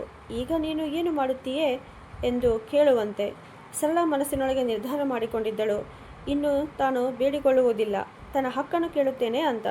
ಅವಳು ಕೇಶವ್ ಅವರನ್ನು ಒಂದು ಬದಿಗೆ ಕರೆದುಕೊಂಡು ಹೋಗಿ, ಕೇಶವ್, ಅಮ್ಮನನ್ನು ಈ ಸ್ಥಿತಿಯಲ್ಲಿ 4-5 ಗಂಟೆಗಳ ಪ್ರಯಾಣಕ್ಕೆ ಕರೆದುಕೊಂಡು ಹೋಗಬಹುದೇ ಅಂತ ಕೇಳಿದಳು. ಕೇಶವ್ ತಮ್ಮ ಕನ್ನಡಕವನ್ನು ಸರಿಪಡಿಸಿಕೊಂಡು ಗಂಭೀರವಾಗಿ ಯೋಚಿಸಿ, ಅಕ್ಕ, ಅಪಾಯವಿದೆ. ಆದರೆ ಸಾಕಷ್ಟು ಜಾಗ್ರತೆಯಿಂದ ಇದ್ದರೆ ಅವರನ್ನು ಬೆಂಗಳೂರಿಗೆ ಕರೆದೊಯ್ಯಬಹುದು. ಆದರೆ ಅಪ್ಪಾಜಿ ಒಪ್ಪುತ್ತಾರೆಯೇ? ಅವರು ಇದನ್ನು ಅಪಹರಣವೆಂದು ಹೇಳಬಹುದು ಅಂದನು. ಸರಳಾಳ ಧ್ವನಿ ಗಟ್ಟಿಯಾಯಿತು. ಅವರು ನನ್ನ ತಾಯಿ ಕೇಶವ್ ಅವರೇ. ಅವರನ್ನು ಸಾಯಲು ಈ ನರಕದಲ್ಲಿ ಬಿಟ್ಟು ಹೋಗಲು ನನಗೆ ಸಾಧ್ಯವಿಲ್ಲ. ನಾಳೆ ಬೆಳಗ್ಗೆ ಅವರನ್ನು ಇಲ್ಲಿಂದ ಕರೆದುಕೊಂಡು ಹೋಗುತ್ತೇನೆ. ವಿಕಾಸ್ ಎಲ್ಲ ವ್ಯವಸ್ಥೆಯನ್ನು ಮಾಡುತ್ತಾರೆ. ದಾರಿಯಲ್ಲಿಯೂ ಅವರ ಆರೋಗ್ಯ ಸ್ಥಿರವಾಗಿರಲು ನಿಮ್ಮ ಸಹಾಯ ಮಾತ್ರ ಬೇಕು ಅಂತ ಹೇಳಿದಳು. ರಾತ್ರಿ ಸುಮಾರು 2 ಗಂಟೆ. ಮನೆ ಸಂಪೂರ್ಣ ನಿದ್ರೆಯಲ್ಲಿತ್ತು. ಸರಳಾಳನ್ನು ಹೊರತುಪಡಿಸಿ ಅವಳು ತನ್ನ ಚಿಕ್ಕ ಸೂಟ್ಕೇಸ್ ಅನ್ನು ಸಿದ್ಧಪಡಿಸುತ್ತಿದ್ದಾಗ ಆಕಾಶ್ನ ಕೊಠಡಿಯಿಂದ ಏನೋ ಬಿದ್ದ ಶಬ್ದ ಕೇಳಿಸಿತು. ಅವಳು ಬೆಲ್ಲನೆ ಅತ್ತ ಕಡೆ ಹೋದಳು. ಬಾಗಿಲಿನ ಸಣ್ಣ ಬಿರುಕು ಮೂಲಕ ನೋಡಿದಾಗ ಆಕಾಶ್ನ ಅಲಮಾರಿ ತೆರೆದಿತ್ತು. ಅವನು ಆತುರದಿಂದ ಕೆಲವು ದಾಖಲೆಗಳನ್ನು ಒಂದು ಬ್ಯಾಗ್ ತುಂಬುತ್ತಿದ್ದನು. ಈಗ ಇನ್ನೇನು ಕದಿಯಲು ಹೊರಟಿದ್ದೀಯಾ ಆಕಾಶ್ ಎಂದು ಸರಳಾಳ ಧ್ವನಿ ಆ ಮೌನವನ್ನು ಚೀರಿ ಹೊರಬಂತು. ಆಕಾಶ್ ಬೆಚ್ಚಿ ಬಿದ್ದು ಹಿಂತಿರುಗಿದ.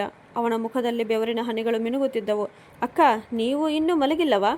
ನಾನು ನನ್ನ ಕೆಲವು ಮುಖ್ಯ ದಾಖಲೆಗಳನ್ನು ಹುಡುಕುತ್ತಿದ್ದೇನೆ ಅಂದನು. ಸುಳ್ಳು ಹೇಳಬೇಡ, ಅವು ಮನೆಯ ದಾಖಲೆಗಳಲ್ಲವೇ? ನಿಜವಾಗಿಯೂ ಈ ಮನೆಯನ್ನು ಮಾರಲು ಯೋಚಿಸುತ್ತಿದ್ದೀಯಾ ಎಂದು ಸರಳ ಅವನ ಕೈಯಲ್ಲಿದ್ದ ಬ್ಯಾಗನ್ನು ಕಸಿದುಕೊಳ್ಳಲು ಮುಂದಾದಳು. ಈ ಬಾರಿ ಆಕಾಶ್ ಅವಳ ಕೈಯನ್ನು ಬಲವಾಗಿ ತಳ್ಳಿಬಿಟ್ಟನು. ಏನು? ನಾನು ಮಾರಿಬಿಡುತ್ತೇನೆ ಅಂದರೆ ಏನು? ಅಪ್ಪನ ಹೆಸರಿನಲ್ಲಿರುವ ಈ ಹಾಳಾದ ಮನೆಯಲ್ಲಿ ಏನು ಇದೆ? ಇದನ್ನು ಒಬ್ಬ ಬಿಲ್ಡರ್ಗೆ ಕೊಟ್ಟರೆ ನನಗೆ ಕೋಟ್ಯಾಂತರ ಹಣ ಸಿಗುತ್ತದೆ. ಆಗ ನಿಮ್ಮ ಮುಂದೆ, ನಿಮ್ಮ ಶ್ರೀಮಂತ ಗಂಡನ ಮುಂದೆ ಕೈ ಚಾಚಬೇಕಾಗುವುದಿಲ್ಲ. ಮತ್ತು ಅಮ್ಮನ ವಿಷಯಕ್ಕೆ ಬಂದರೆ, ನೀವು ಅವರನ್ನು ಕರೆದೊಯ್ಯುತ್ತಿದ್ದೀರಲ್ಲ, ಕರೆದೊಯ್ಯಿರಿ, ಒಂದು ಹೊರೆ ಕಡಿಮೆಯಾಗುತ್ತದೆ ಅಂತ ಹೇಳಿದನು. ಆಕಾಶ್ನ ಆ ಮಾತುಗಳು ಸರಳಳ ಹೃದಯವನ್ನು ಕತ್ತರಿಸಿದವು. ತನ್ನದೇ ಸಹೋದರ ತನ್ನ ತಾಯಿಯನ್ನು ಹೊರೆ ಎಂದು ಕರೆಯುತ್ತಿದ್ದಾನೆ ಎಂಬುದು ಅವಳು ನಂಬಲಾರದೆ ನಿಂತಳು. ನೀನು ಮನುಷ್ಯನೇ ಅಲ್ಲ ಆಕಾಶ್, ನೀನು ನಿನ್ನದೇ ಮನೆಯನ್ನು ಒಳಗಿನಿಂದಲೇ ತಿನ್ನುತ್ತಿರುವ ಹುಳು ಎಂದು ಅವಳು ಅಸಹ್ಯದಿಂದ ಹೇಳಿದಳು. ಆಕಾಶ್ ನಿರ್ಲಕ್ಷ್ಯವಾಗಿ ಭುಜ ಎತ್ತಿದನು. ಏನೇ ಆಗಿರಲಿ, ಈಗ ನಾನು ನಿಲ್ಲುವುದಿಲ್ಲ. ಅವನು ಬ್ಯಾಗ್ ಎತ್ತಿಕೊಂಡು ಕಿಟಕಿಯ ಮೂಲಕ ಹೊರಗೆ ಹಾರಿದ. ಸರಳ ಕೂಗಿದಳು. ಆದರೆ ಅಷ್ಟರಲ್ಲಿ ಆಕಾಶ್ ಕತ್ತಲೆಯೊಳಗೆ ಕಾಣೆಯಾಗಿದ್ದನು. ಮರುದಿನ ಬೆಳಗ್ಗೆ ಭರಮಣ್ಣನವರು ಎದ್ದಾಗ ಮನೆಯಲ್ಲಿ ವಿಚಿತ್ರ ಮೌನ ಆವರಿಸಿತ್ತು. ಅಡಿಗೆ ಮನೆ ಖಾಲಿಯಾಗಿತ್ತು. ಆಕಾಶ್ನ ಕೊಠಡಿ ತೆರೆದಿತ್ತು. ಮನೆಯ ಹೊರಗೆ ಬಿಳಿ ಬಣ್ಣದ ಆಂಬ್ಯುಲೆನ್ಸ್ ನಿಂತಿತ್ತು. ಭರಮಣ್ಣನವರು ತಡಬಡುತ್ತಾ ವರಾಂಡಕ್ಕೆ ಬಂದರು. ಇದು ಏನು? ಆಕಾಶ್ ಎಲ್ಲಿದ್ದಾನೆ? ಈ ವಾಹನ ಇಲ್ಲಿ ಏಕೆ ನಿಂತಿದೆ ಎಂದು ಆತಂಕದಿಂದ ಕೇಳಿದರು. ಅಷ್ಟರಲ್ಲಿ ಸರಳ ತಾಯಿಯನ್ನು ವೀಲ್ ಚೇರ್ನಲ್ಲಿ ಕುಳ್ಳಿರಿಸಿಕೊಂಡು ಹೊರಗೆ ಬರುತ್ತಿದ್ದಳು. ಅವಳ ಹಿಂದೆ ಕೇಶವ್ ಇದ್ದನು. ಆಕಾಶ್ ರಾತ್ರಿ ಮನೆಯ ದಾಖಲೆಗಳನ್ನು ತೆಗೆದುಕೊಂಡು ಓಡಿ ಹೋಗಿದ್ದಾನೆ ಅಪ್ಪ ಎಂದು ಸರಳ ಶಾಂತ ಧ್ವನಿಯಲ್ಲಿ ಹೇಳಿದಳು. ಅವಳ ಕಣ್ಣುಗಳಲ್ಲಿ ಕಣ್ಣೀರು ಇರಲಿಲ್ಲ. ಅಲ್ಲಿ ಈಗ ಕೇವಲ ದೃಢತೆ ಮಾತ್ರವಿತ್ತು.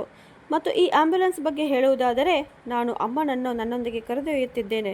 ಈಗ ನೀವು ಈ ಮನೆಯಲ್ಲಿ ಒಬ್ಬರೇ ಇರಿ, ನಿಮ್ಮ ಅಹಂಕಾರವನ್ನು ಆಧರಿಸಿ ಅಂತ ಹೇಳಿದಳು. ಭರಮಣ್ಣನವರ ಮುಖ ಬಿಳಿಯಾಗಿ ಹೋಯಿತು. ಇಲ್ಲ, ನೀನು ಹೀಗೆ ಮಾಡಲಾರೆ. ನಾನು ಪೊಲೀಸರನ್ನು ಕರೆಯುತ್ತೇನೆ. ಇದು ನನ್ನ ಮನೆ, ಅವಳು ನನ್ನ ಹೆಂಡತಿ ಅಂತ ಕಿರುಚಿದರು. ಕರೆಯಿರಿ ಅಪ್ಪ ಎಂದು ಸರಳ ಗಟ್ಟಿಯಾಗಿ ಹೇಳಿದಳು. ನಿಮ್ಮ ಅಸ್ವಸ್ಥ ಹೆಂಡತಿಯನ್ನು ಔಷಧಿ ಇಲ್ಲದೆ ಸಾಯಲು ಬಿಟ್ಟಿದ್ದೀರಿ ಎಂದು ಅವರಿಗೆ ಹೇಳಿ, ನಂತರ ನೋಡೋಣ ಯಾರು ಜೈಲಿಗೆ ಹೋಗುತ್ತಾರೆ ಎಂದು ಅಂತ ಹೇಳುತ್ತಾ ಅವಳು ಆಂಬ್ಯುಲೆನ್ಸ್ ಬಾಗಿಲು ತೆರೆದಳು. ಭರಮಣ್ಣನವರು ಲಾಠಿಯ ಆಧಾರದಿಂದ ಮೆಟ್ಟಿಲುಗಳವರೆಗೆ ಬಂದರು. ಆದರೆ ಅವರ ಶಕ್ತಿ ಅಲ್ಲಿಗೆ ಕೊನೆಗೊಂಡಿತು. ಅವರು ಅಲ್ಲೇ ನೆಲದ ಮೇಲೆ ಕುಳಿತು ಬಿಟ್ಟರು. ಸರಳ, ನೀನು ನನ್ನನ್ನು ಬಿಟ್ಟು ಹೋಗುತ್ತಿದ್ದೀಯಾ? ಹಠಮಾರಿ ಹುಡುಗಿಯಂತೆ ಎಂದು ಅವರು ಮುರಿದ ಧ್ವನಿಯಲ್ಲಿ ಹೇಳಿದರು. ಸರಳ ನಿಂತಳು. ಹಿಂತಿರುಗಿ ತನ್ನ ವೃದ್ಧ ಅಸಹಾಯಕರಾದ ತಂದೆಯನ್ನು ನೋಡಿದಳು. ಒಂದು ಕ್ಷಣ ಅವಳ ಮನಸ್ಸು ಮೃದುವಾಯಿತು. ಆದರೆ ತಕ್ಷಣ ತಾಯಿಯ ನಿಶ್ಚೇಷ್ಟಿತ ಕೈ ಅವಳಿಗೆ ನೆನಪಾಯಿತು. ನಾನು ನಿಮ್ಮನ್ನು ಬಿಟ್ಟು ಹೋಗುತ್ತಿಲ್ಲ ಅಪ್ಪ, ನಾನು ಅಮ್ಮನನ್ನು ಉಳಿಸಲು ಹೋಗುತ್ತಿದ್ದೇನೆ. ನಿಮ್ಮ ಮನಸ್ಸು ಶುದ್ಧವಾದಾಗ, ನಿಮ್ಮ ಮಗಳು ನಿಮಗೆ ಹೊರೆ ಅಲ್ಲವೆಂದು ನಿಮಗೆ ಅನಿಸಿದಾಗ ನನ್ನ ಮನೆಗೆ ಬನ್ನಿ. ನನ್ನ ಮನೆ ನಿಮಗಾಗಿ ಯಾವಾಗಲೂ ತೆರೆದಿರುತ್ತದೆ, ಆದರೆ ಈ ಕಹಿತನದೊಂದಿಗೆ ಅಲ್ಲ ಅಂತ ಹೇಳಿದಳು. ಆಂಬ್ಯುಲೆನ್ಸ್ ಚಲಿಸಲಾರಂಭಿಸಿತು. ಧೂಳು ಎಬ್ಬಿಸುತ್ತಾ ಅದು ರಾಂಪುರದ ಬೀದಿಗಳನ್ನು ದಾಟಿ ಮುಂದೆ ಸಾಗಿತು. ಭರಮಣ್ಣನವರು ಆ ಧೂಳನ್ನು ಮೌನವಾಗಿ ನೋಡುತ್ತಾ ನಿಂತರು. ಸರಳ ಹೇಳಿದ ಮನಃಶಾಂತಿ ನಿಜವಾಗಿಯೂ ಆ ಮನೆಯನ್ನೇ ಬಿಟ್ಟು ಹೊರಟಿತ್ತು. ಆಂಬ್ಯುಲೆನ್ಸ್ ಸೈರನ್ ಧ್ವನಿ ರಾಂಪುರ ಗಡಿಯನ್ನು ದಾಟಿದ ಬಳಿಕ ನಿಧಾನವಾಗಿ ಒಂದು ಲಯಕ್ಕೆ ಬದಲಾಯಿತು. ಸರಳ ಇಡೀ ರಾತ್ರಿ ಕಣ್ಣು ಮುಚ್ಚಲಿಲ್ಲ. ಅವಳು ತಾಯಿಯ ಕೈ ಹಿಡಿದು ಕುಳಿತಿದ್ದಳು. ಮಧ್ಯೆ ಮಧ್ಯೆ ಕೇಶವ್ ತಾಯಿಯ ರಕ್ತದೊತ್ತಡ ಮತ್ತು ನಾಡಿ ಮಿಡಿತ ಪರಿಶೀಲಿಸುತ್ತಿದ್ದರು. ಬೆಂಗಳೂರಿಗೆ ತಲುಪುವಷ್ಟರಲ್ಲಿ ಬೆಳಗಿನ ಮೊದಲ ಕಿರಣ ಹೊಸ ಆಶಯ ಸಂದೇಶ ತಂದಿತು. ವಿಕಾಸ್ ಈಗಾಗಲೇ ನಗರದ ಅತ್ಯುತ್ತಮ ಆಸ್ಪತ್ರೆಯ ಪ್ರವೇಶ ದ್ವಾರದಲ್ಲಿ ಕಾಯುತ್ತಿದ್ದನು. ಆಂಬ್ಯುಲೆನ್ಸ್ ನಿಂತ ಕೂಡಲೇ ಅವನು ಮುಂದೆ ಬಂದು ಸರಳಾಳಿಗೆ ಆಧಾರ ನೀಡಿದನು. ಸರಳಾಳ ಕಣ್ಣುಗಳ ಸುತ್ತ ಕಪ್ಪು ವಲಯಗಳು ಮೂಡಿದ್ದವು. ಆದರೆ ಅವಳೊಳಗೆ ಒಂದು ವಿಶಿಷ್ಟ ಹೊಳಪು ಇತ್ತು. ತನ್ನವರನ್ನು ಉಳಿಸಿಕೊಳ್ಳುವ ತೃಪ್ತಿಯ ಹೊಳಪು. ಎಲ್ಲವೂ ಸರಿಯಾಗುತ್ತದೆ ಸರಳ, ಇಲ್ಲಿ ದೇಶದ ಅತ್ಯುತ್ತಮ ವೈದ್ಯರು ಅಮ್ಮನಿಗಾಗಿ ಕಾಯುತ್ತಿದ್ದಾರೆ ಎಂದು ವಿಕಾಸ್ ಅವಳ ನೆತ್ತಿಗೆ ಮುತ್ತಿಟ್ಟನು. ತಕ್ಷಣವೇ ತಾಯಿಯನ್ನು ಐಸಿಯುವಿನ ವಿಶೇಷ ಕೊಠಡಿಗೆ ಕರೆದೊಯ್ಯಲಾಯಿತು. ಆ ಐಸಿಯುವಿನ ವಾತಾವರಣ ಸಂಪೂರ್ಣ ವಿಭಿನ್ನವಾಗಿತ್ತು. ಎಲ್ಲೆಡೆ ಸ್ವಚ್ಛತೆ, ಮೃದುವಾದ ನೀಲಿ ಬೆಳಕು, ಯಂತ್ರಗಳ ಬೀಪ್ ಶಬ್ದ, ಇವೆಲ್ಲವೂ ರಾಂಪುರದ ಆ ತೆವದಿಂದ ಕೂಡಿದ ಕೊಠಡಿಯಿಂದ ಎಷ್ಟೋ ವಿಭಿನ್ನವಾಗಿದ್ದವು. ಸರಳ ಗಾಜಿನಾಚೆಯಿಂದ ತಾಯಿಯನ್ನು ನೋಡುತ್ತಿದ್ದಳು.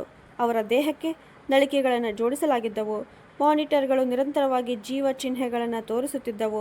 ಮುಂದಿನ 3 ದಿನಗಳು ಸರಳಾಳಿಗೆ ಒಂದು ತಪಸ್ಸಿನಂತೆ ಕಳೆಯಿತು. ಸರಳ ಸ್ವಲ್ಪ ವಿಶ್ರಾಂತಿ ಪಡೆಯಲೆಂದು ವಿಕಾಸ್ ಆಸ್ಪತ್ರೆಯ ಸಮೀಪವೇ ಒಂದು ಹೋಟೆಲ್ ಬುಕ್ ಮಾಡಿದ್ದನು.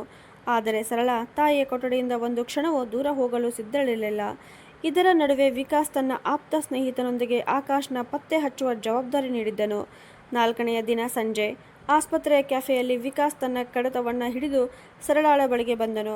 ಸರಳ, ಆಕಾಶ್ ಬಗ್ಗೆ ಮಾಹಿತಿ ಸಿಕ್ಕಿದೆ ಎಂದು ಅವನು ಗಂಭೀರವಾಗಿ ಹೇಳಿದನು. ಸರಳ ತನ್ನ ಕಾಫಿ ಕಪ್ ಅನ್ನು ಮೇಜಿನ ಮೇಲೆ ಇಟ್ಟಳು. ಅವನು ಎಲ್ಲಿದ್ದಾನೆ? ಮನೆಯ ದಾಖಲೆಗಳ ಬಗ್ಗೆ ಏನಾದರೂ ಮಾಡಿದ್ದಾನೆಯೇ ಎಂದು ಆತುರದಿಂದ ಕೇಳಿದಳು. ಅವನು ಒಂದು ಅಗ್ಗದ ಹೋಟೆಲ್ನಲ್ಲಿ ಅಡಗಿದ್ದಾನೆ. ಒಬ್ಬ ಸ್ಥಳೀಯ ಬಿಲ್ಡರ್ನಿಂದ ಮುಂಗಡವಾಗಿ 2 ಲಕ್ಷ ರೂಪಾಯಿ ಪಡೆದಿದ್ದಾನೆ. ಆದರೆ ನಿಜವಾದ ಸಮಸ್ಯೆ ಬೇರೆ ಇದೆ. ಅವನ ಬಳಿ ಇರುವ ದಾಖಲೆಗಳು ನಕಲಿ ಅಂತ ಹೇಳಿ ವಿಕಾಸ್ ಕಡತವನ್ನು ತೆರೆದು ತೋರಿಸಿ, ಮಾವನವರು ನಿಜವಾದ ದಾಖಲೆಗಳನ್ನು ಬೇರೆಡೆ ಮರೆಮಾಡಿರಬೇಕು. ಆಕಾಶ್ ತೆಗೆದುಕೊಂಡು ಹೋದವು ಕೇವಲ ಫೋಟೋ ಕಾಪಿಗಳ ಗುಚ್ಛ. ಬಹುಶಃ ಅವನನ್ನು ಗೊಂದಲಕ್ಕೀಡು ಮಾಡಲು ಮಾವ ಉದ್ದೇಶಪೂರ್ವಕವಾಗಿ ಇಟ್ಟಿರಬಹುದು ಅಂತ ಹೇಳಿದನು. ಸರಳಾಳಿಗೆ ಒಂದೇ ಸಮಯದಲ್ಲಿ ನಗೆಯೂ ಬಂದಿತು, ಕಣ್ಣೀರು ಕೂಡ ಬಂದಿತು. ತನ್ನ ತಂದೆಯ ಕಠಿಣ ಸ್ವಭಾವ, ಅತಿಯಾದ ಜಾಗ್ರತೆ ಇಂದು ಮನೆಯನ್ನೇ ಉಳಿಸಿತ್ತು. ಆಕಾಶ್ ಎಂದಿಗೂ ಬದಲಾಗುವುದಿಲ್ಲ ವಿಕಾಸ್. ಆ ಹಣವನ್ನು ಜೂಜಿನಲ್ಲಿ ಮತ್ತು ಕೆಟ್ಟ ಸಾಂಗತ್ಯದಲ್ಲಿ ಹಾಳು ಮಾಡಿಬಿಡುತ್ತಾನೆ ಅಂತ ಸರಳ ಹೇಳಿದಾಗ ವಿಕಾಸ್ ತಲೆಯಾಡಿಸಿ, ಹಾಳು ಮಾಡಲಿ, ಆದರೆ ಈ ಬಿಲ್ಡರ್ನ ಜನರು ಈಗ ಅವನನ್ನು ಹುಡುಕುತ್ತಿದ್ದಾರೆ. ಅವನು ದೊಡ್ಡ ಕಷ್ಟಕ್ಕೆ ಸಿಲುಕಲಿದ್ದಾನೆ ಅಂತ ಹೇಳಿದರು. ಅಷ್ಟರಲ್ಲಿ ಸರಳಾಳ ಫೋನ್ ಮೊಳಗಿತು. ಪರದೆಯ ಮೇಲೆ ಅಂತಾರಾಷ್ಟ್ರೀಯ ಸಂಖ್ಯೆ ಕಾಣಿಸಿತು. ಅವಳ ಹೃದಯ ಒಮ್ಮೆ ಜೋರಾಗಿ ಬಡಿಯಿತು. ಅವಳು ಕರೆ ಸ್ವೀಕರಿಸಿದಳು. ಹಲೋ ಸರಳ, ನಾನು ಆದಿತ್ಯ ಮಾತನಾಡುತ್ತಿದ್ದೇನೆ. ಅನೇಕ ವರ್ಷಗಳ ನಂತರ ತನ್ನ ಅಣ್ಣನ ಧ್ವನಿ ಕೇಳಿ ಸರಳಾಳ ಗಂಟಲಲ್ಲಿ ಮಾತುಗಳು ಸಿಲುಕಿಕೊಂಡವು. ಅಣ್ಣ, ನೀವು? ನಿಮಗೆ ಹೇಗೆ ಗೊತ್ತಾಯಿತು ಅಂದಳು. ಆಕಾಶ್ ನನಗೆ ಇಮೇಲ್ ಮಾಡಿದ್ದ. ಅಮ್ಮನ ಸ್ಥಿತಿಯ ಬಗ್ಗೆ ಎಲ್ಲವನ್ನೂ ಬರೆದಿದ್ದ. ಸರಳ, ನನ್ನನ್ನು ಕ್ಷಮಿಸು. ನನ್ನ ಕೋಪದಲ್ಲಿ ನಾನು ಎಷ್ಟು ಅಂಧನಾಗಿದ್ದೇನೆಂದರೆ ನಿಮ್ಮಿಬ್ಬರನ್ನು ಸಂಪೂರ್ಣವಾಗಿ ನಿರ್ಲಕ್ಷಿಸಿದೆ ಎಂದು ಆದಿತ್ಯನ ಧ್ವನಿ ಭಾರವಾಯಿತು. ಸರಳಾಳ ಕಣ್ಣೀರು ಹರಿಯತೊಡಗಿತು. ಅಣ್ಣ, ಮನೆ ಸಂಪೂರ್ಣ ಚದುರಿ ಹೋಗಿದೆ. ಆಕಾಶ್ ಓಡಿ ಹೋಗಿದ್ದಾನೆ. ಅಪ್ಪ ಆ ಹಾಳಾದ ಮನೆಯಲ್ಲಿ ಒಬ್ಬರೇ ಇದ್ದಾರೆ. ಅವರು ಇನ್ನೂ ತಮ್ಮ ತಪ್ಪನ್ನು ಒಪ್ಪಿಕೊಳ್ಳಲು ಸಿದ್ಧರಿಲ್ಲ ಅಂತ ಹೇಳಿದಾಗ, ನಾನು ಬರುತ್ತಿದ್ದೇನೆ ಸರಳ. ನಾನು ವಿಮಾನ ಟಿಕೆಟ್ ಬುಕ್ ಮಾಡಿದ್ದೇನೆ. 2 ದಿನಗಳಲ್ಲಿ ತಲುಪುತ್ತೇನೆ. ನಾವು ಎಲ್ಲರೂ ಸೇರಿ ಅಮ್ಮನ ಚಿಕಿತ್ಸೆಯನ್ನು ಮುಂದುವರಿಸುತ್ತೇವೆ. ಅಪ್ಪನ ಬಗ್ಗೆ ಏನು ಮಾಡಬೇಕು ಅನ್ನುವುದನ್ನು ಒಟ್ಟಿಗೆ ನಿರ್ಧರಿಸೋಣ. ಈಗ ಸಾಕಾಗಿದೆ ಅಂತ ಹೇಳಿದ. ಕರೆ ಮುಗಿದ ನಂತರ ಸರಳಾಳಿಗೆ ತನ್ನ ಹೆಗಲ ಮೇಲಿದ್ದ ಅರ್ಧ ಭಾರ ಇಳಿದಂತೆ ಅನಿಸಿತು. ತುಂಡಾಗಿ ಚದುರು ಹೋಗಿದ್ದ ಕುಟುಂಬ ಮತ್ತೆ ನಿಧಾನವಾಗಿ ಒಂದಾಗಲು ಆರಂಭಿಸಿತು. ಮುಂದಿನ ಬೆಳಗ್ಗೆ ವೈದ್ಯರು ಸಂತೋಷದ ಸುದ್ದಿ ನೀಡಿದರು. ಮಿಸ್ಟರ್ ಕಪೂರ್, ನಿಮ್ಮ ಅತ್ತೆಯ ಆರೋಗ್ಯದಲ್ಲಿ ಗಮನಾರ್ಹ ಸುಧಾರಣೆ ಕಂಡುಬಂದಿದೆ. ಅವರ ಮೆದುಳಿನ ಊತ ಕಡಿಮೆಯಾಗುತ್ತಿದೆ. ಈಗ ಅವರು ದ್ರವ ಆಹಾರವನ್ನು ನುಂಗಲು ಸಾಧ್ಯವಾಗುತ್ತಿದೆ. ಇದು ನಿಜಕ್ಕೂ ಒಂದು ಅದ್ಭುತ ಅಂತ. ಸರಳ ತಕ್ಷಣ ತಾಯಿಯ ಕೊಠಡಿಗೆ ಓಡಿದಳು. ತಾಯಿಯ ಕಣ್ಣುಗಳು ತೆರೆದಿದ್ದವು. ಈ ಬಾರಿ ಅವುಗಳಲ್ಲಿ ಹಳೆಯ ಭಯ ಇರಲಿಲ್ಲ. ಬದಲಾಗಿ ಒಂದು ಆಳವಾದ ಶಾಂತಿ ಕಾಣಿಸುತ್ತಿತ್ತು. ಸರಳ ಅವರ ಕೈಗೆ ಮುತ್ತಿಟ್ಟಳು. ಅಮ್ಮ, ಅಣ್ಣ ಬರುತ್ತಿದ್ದಾರೆ. ಆದಿತ್ಯ ಅಣ್ಣ ಬರುತ್ತಿದ್ದಾರೆ. ನಾವು ಎಲ್ಲರೂ ಮತ್ತೆ ಒಟ್ಟಾಗುತ್ತೇವೆ ಎಂದು ಅವಳು ಅವರ ಕಿವಿಯಲ್ಲಿ ಮೃದುವಾಗಿ ಹೇಳಿದಳು. ತಾಯಿಯ ತುಟಿಗಳ ಮೇಲೆ ತುಂಬ ಮೃದುವಾದ, ಕಣ್ಣಿಗೆ ಕಾಣದಷ್ಟು ಸೂಕ್ಷ್ಮ ನಗು ಮೂಡಿತು. ಅವರ ಕಣ್ಣೀರಿನಲ್ಲಿ ಈಗ ನೋವಿಗಿಂತ ಸಂತೋಷವೇ ಹೆಚ್ಚು ಇದ್ದಿತು. ಆದರೂ ಸರಳಾಳ ಮನಸ್ಸಿನಲ್ಲಿ ಒಂದು ಪ್ರಶ್ನೆ ಇನ್ನೂ ಪ್ರತಿಧ್ವನಿಸುತ್ತಿತ್ತು. ರಾಂಪುರದ ಆ ಕತ್ತಲೆಯ ಮನೆಯಲ್ಲಿ ಅವಳ ತಂದೆ ಈಗ ಏನು ಮಾಡುತ್ತಿರಬಹುದು? ತಮ್ಮ ತಪ್ಪಿನ ಅರಿವು ಅವರಿಗೆ ಆಗಿದೆಯೇ, ಅಥವಾ ಅವರ ಹಠವೇ ಅವರನ್ನು ಇನ್ನಷ್ಟು ಏಕಾಂತದೊಳಗೆ ತಳ್ಳುತ್ತಿದೆಯೇ ಅಂತ. ಆ ದಿನ ಬೆಂಗಳೂರಿನ ಅಂತಾರಾಷ್ಟ್ರೀಯ ವಿಮಾನ ನಿಲ್ದಾಣದ ಆಗಮನದಲ್ಲಿ ವಿಭಾಗದಲ್ಲಿ ಸರಳ ಆತುರದಿಂದ ಗಡಿಯಾರವನ್ನು ನೋಡುತ್ತಿದ್ದಳು. ಅವಳ ಪಕ್ಕದಲ್ಲಿ ವಿಕಾಸ್ ನಿಂತಿದ್ದನು. ಅವಳ ಕೈಯನ್ನು ಬಿಗಿಯಾಗಿ ಹಿಡಿದು 8-9 ವರ್ಷಗಳು, ಅದು ಚಿಕ್ಕ ಅವಧಿಯಲ್ಲ. ಆ ಅವಧಿಯಲ್ಲಿ ದೇಹ ಬದಲಾಗುತ್ತದೆ, ಮುಖದ ರೇಖೆಗಳು ಬದಲಾಗುತ್ತವೆ, ಕೆಲವೊಮ್ಮೆ ಧ್ವನಿಯೂ ಬದಲಾಗುತ್ತದೆ. ಸ್ವಯಂಚಾಲಿತ ಬಾಗಿಲುಗಳು ತೆರೆದಾಗ ಉದ್ದವಾದ ಸುಗಠಿತ ದೇಹದ ಒಬ್ಬ ವ್ಯಕ್ತಿ ಹೊರಬಂದ. ಮುಖದ ಮೇಲೆ ಅಚ್ಚುಕಟ್ಟಾಗಿ ಕತ್ತರಿಸಿದ್ದ ಗಡ್ಡ, ಕಣ್ಣಿನ ಮೇಲೆ ಕನ್ನಡಕ, ದೇಹಕ್ಕೆ ಸರಿಯಾಗಿ ಹೊಂದಿಕೊಂಡ ಕೋಟ್. ಅವನನ್ನು ನೋಡಿದರೆ ಸಂಪೂರ್ಣ ವಿದೇಶಿಯಂತೆ ಕಾಣುತ್ತಿದ್ದ. ಆದರೆ ಅವನ ಕಣ್ಣುಗಳಲ್ಲಿ ಇನ್ನೂ ಆ ಹಳೆಯ ರಾಂಪುರದ ತೆವ ಉಳಿದಿತ್ತು. ಆದಿತ್ಯ ಅಣ್ಣ ಎಂದು ಸರಳಾಳ ಧ್ವನಿ ಆ ಆಗಮನ ಮಂಟಪದಲ್ಲಿ ಮೊಳಗಿತು. ಆದಿತ್ಯ ನಿಂತನು. ಅವನ ದೃಷ್ಟಿ ಸರಳಾಳ ಮೇಲೆ ನೆಟ್ಟಿತು. ಹಿಂದೆ ತನ್ನ ಹಿಂದೆ ತಿರುಗಾಡುತ್ತಿದ್ದ ಚಿಕ್ಕ ತಂಗಿ ಇಂದು ಗಂಭೀರತೆ ಮತ್ತು ಗೌರವದಿಂದ ತುಂಬಿದ ಮಹಿಳೆಯಾಗಿದ್ದಳು. ಆದಿತ್ಯ ತನ್ನ ಸಾಮಾನುಗಳನ್ನು ಕೆಳಗಿಟ್ಟು ತಕ್ಷಣವೇ ಮುಂದೆ ಬಂದು ಅವಳನ್ನು ಬಿಗಿಯಾಗಿ ಅಪ್ಪಿಕೊಂಡನು. ಆ ಕ್ಷಣದಲ್ಲಿ ಮಾತುಗಳ ಅಗತ್ಯವೇ ಇರಲಿಲ್ಲ. ಇಬ್ಬರ ನಡುವೆಯೂ ಕೇಳಿಸಿಕೊಂಡಿದ್ದು ಕೇವಲ ಅಳುವಿನ ನಾದ. ವರ್ಷಗಳ ದೂರ, ನೋವು, ತವಕ ಎಲ್ಲವೂ ಆ ಅಪ್ಪುಗೆಯಲ್ಲಿ ಕರಗಿಬಿಟ್ಟವು. ವಿಕಾಸ್ ಮುಂದೆ ಬಂದು ತನ್ನ ಕೈ ಚಾಚಿದನು. ಸ್ವಾಗತ ಆದಿತ್ಯ. ಸರಳ ನಿಮ್ಮ ಬಗ್ಗೆ ತುಂಬ ಹೇಳಿದ್ದಾಳೆ ಅಂದನು. ಆದಿತ್ಯ ವಿಕಾಸ್ನ ಕೈಯನ್ನು ಆತ್ಮೀಯವಾಗಿ ಹಿಡಿದು, ಧನ್ಯವಾದಗಳು ವಿಕಾಸ್, ಸರಳಾಳನ್ನು ಇಷ್ಟೊಂದು ಚೆನ್ನಾಗಿ ನೋಡಿಕೊಂಡಿದ್ದಕ್ಕಾಗಿ ಮತ್ತು ಅಮ್ಮನಿಗಾಗಿ ನೀವು ಮಾಡಿದುದಕ್ಕೆ ನಾವು ಜೀವನ ಪೂರ್ತಿ ಋಣಿ ಅಂತ ಹೇಳಿದನು. ಆಸ್ಪತ್ರೆಯತ್ತ ಕಾರಿನಲ್ಲಿ ಹೋಗುತ್ತಿದ್ದಾಗ ಆದಿತ್ಯ ಕಿಟಕಿಯಾಚೆ ನೋಡುತ್ತಾ ಮೌನವಾಗಿದ್ದನು. ಸರಳ, ನಿನಗೆ ಗೊತ್ತೇ, ಜರ್ಮನಿಯಲ್ಲಿ ಎಲ್ಲವೂ ತುಂಬ ಕ್ರಮಬದ್ಧ, ತುಂಬ ಶಾಂತ. ಆದರೆ ಆ ಶಾಂತಿ ಕೆಲವೊಮ್ಮೆ ಭಯ ಹುಟ್ಟಿಸುತ್ತದೆ. ಪ್ರತಿ ರಾತ್ರಿ ಅಪ್ಪನ ಆ ಕಿರುಚಾಟ ನನ್ನ ಕಿವಿಯಲ್ಲಿ ಮೊಳಗುತ್ತಿತ್ತು. ಇಲ್ಲಿಂದ ಹೋಗು, ನನ್ನ ಕಣ್ಣಿಗೆ ಕಾಣಿಸಬೇಡ ಎಂದು. ನಾನು ಮತ್ತೆ ಎಂದಿಗೂ ಹಿಂತಿರುಗುವುದಿಲ್ಲವೆಂದುಕೊಂಡಿದ್ದೆ. ಆದರೆ ಆಕಾಶ್ನ ಇಮೇಲ್ ಬಂದಾಗ ಇಂದು ಬರದಿದ್ದರೆ ನನ್ನನ್ನೇ ನಾನೇ ಎಂದಿಗೂ ಕ್ಷಮಿಸಿಕೊಳ್ಳಲಾರೆ ಎಂದು ಅನಿಸಿತು ಅಂತ ಹೇಳಿದನು. ಆಸ್ಪತ್ರೆಗೆ ತಲುಪಿದಾಗ ಆದಿತ್ಯನ ಹೆಜ್ಜೆಗಳು ಭಾರವಾಗುದ್ದವು. ಕ್ಯಾಬಿನ್ ಒಳಗೆ ಯಂತ್ರಗಳ ನಡುವೆ ಮಲಗಿದ್ದ ತಾಯಿಯನ್ನು ಕಂಡ ಕ್ಷಣ ಅವನು ಸಂಪೂರ್ಣವಾಗಿ ಕುಸಿದು ಬಿಟ್ಟನು. ಅವನು ತಾಯಿಯ ಹಾಸಿಗೆಯ ಬಳಿಯಲ್ಲಿ ಮೊಣಕಾಲೂರಿದ. ತಾಯಿ ನಿಧಾನವಾಗಿ ಕಣ್ಣು ತೆರೆದರು. ಅವರ ಮಂಕಾದ ದೃಷ್ಟಿ ತಮ್ಮ ದೊಡ್ಡ ಮಗನನ್ನು ಗುರುತಿಸಿತು. ಅವರ ನಿಶ್ಚೇಷ್ಟಿತ ಕೈಗೆ ಮತ್ತೆ ಜೀವ ಬಂದಂತೆ ಕಂಡಿತು. ಅವರು ಆದಿತ್ಯನ ಕೂದಲನ್ನು ಮುಟ್ಟಲು ಯತ್ನಿಸಿದರು. ಅಮ್ಮ, ನಾನು ಬಂದಿದ್ದೇನೆ ಅಮ್ಮ, ನಿಮ್ಮ ಆದಿತ್ಯ ಬಂದಿದ್ದಾನೆ ಎಂದು ಅವನ ಮಕ್ಕಳಂತೆ ಅತ್ತನು. ಆ ಕ್ಷಣದಲ್ಲಿ ಅವನು ದೊಡ್ಡ ಇಂಜಿನಿಯರ್ ಅಲ್ಲ, ಅನೇಕ ಸಾಧನಗಳ ವ್ಯಕ್ತಿಯೂ ಅಲ್ಲ. ಅವನು ಕೇವಲ ತನ್ನ ತಾಯಿಯ ಮಮತೆಯಲ್ಲಿ ಬೆಳೆದ ಆ ಮಗುವೇ ಆಗಿದ್ದನು. ಈ ಭಾವನಾತ್ಮಕ ಕ್ಷಣದ ನಡುವೆ ವಿಕಾಸ್ಗೆ ಒಂದು ಕರೆ ಬಂತು. ಕರೆ ಸ್ವೀಕರಿಸುತ್ತಲೇ ಅವನ ಮುಖ ಗಂಭೀರವಾಯಿತು. ಅವನು ಸರಳ ಮತ್ತು ಆದಿತ್ಯಗೆ ಹೊರಗೆ ಬರಲು ಸೂಚಿಸಿದನು. ಏನಾಯಿತು ವಿಕಾಸ್ ಎಂದು ಸರಳ ಆತಂಕದಿಂದ ಕೇಳಿದಳು. ಆಕಾಶ್ ಸಿಕ್ಕಿದ್ದಾನೆ, ಆದರೆ ಪೊಲೀಸರಿಗೆ ಅಲ್ಲ, ಆ ಬಿಲ್ಡರ್ನ ಗುಂಡಾಗಳು ಅವನನ್ನು ಹಿಡಿದಿದ್ದಾರೆ. ಕೋಲಾರದಿಂದ ಅವನನ್ನು ಅಪಹರಿಸಿ ರಾಂಪುರ್ಗೆ ಕರೆದೊಯ್ದಿದ್ದಾರೆ ಅಂತ ಹೇಳಿದಾಗ ಆದಿತ್ಯನ ಮುಷ್ಟಿಗಳು ಬಿಗಿಯಾದವು. ಅವರು ಏನು ಬಯಸುತ್ತಾರೆ ಅಂತ ಕೇಳಿದನು. ಆಗ ವಿಕಾಸ್, ಮನೆಯ ನಿಜವಾದ ದಾಖಲೆಗಳನ್ನು ಕೊಡಬೇಕು, ಇಲ್ಲವಾದರೆ ಆಕಾಶ್ ಮುಂಗಡವಾಗಿ ಪಡೆದಿದ್ದ 2 ಲಕ್ಷ ರೂಪಾಯಿಯ 10 ಪಟ್ಟು ಹಣವನ್ನು ಹಿಂತಿರುಗಿಸಬೇಕು ಅಂತ ಹೇಳಿದನು. ಆದಿತ್ಯ ಕೋಪದಿಂದ ಉಸಿರೆಳೆದು, ಅವನು ಎಂದಿಗೂ ಬದಲಾಗುವುದಿಲ್ಲ. ನಾನು ಅವನಿಗೆ ಅನೇಕ ಬಾರಿ ಹಣ ಕಳುಹಿಸಿದ್ದೆ, ಆದರೆ ಅವನ ನಿಜ ಸ್ವಭಾವ ತಿಳಿದ ಮೇಲೆ ನಿಲ್ಲಿಸಿದೆ. ಈಗ ಅಮ್ಮನ ಜೀವನವನ್ನೇ ಅಪಾಯಕ್ಕೆ ತಳ್ಳಿದ್ದಾನೆ.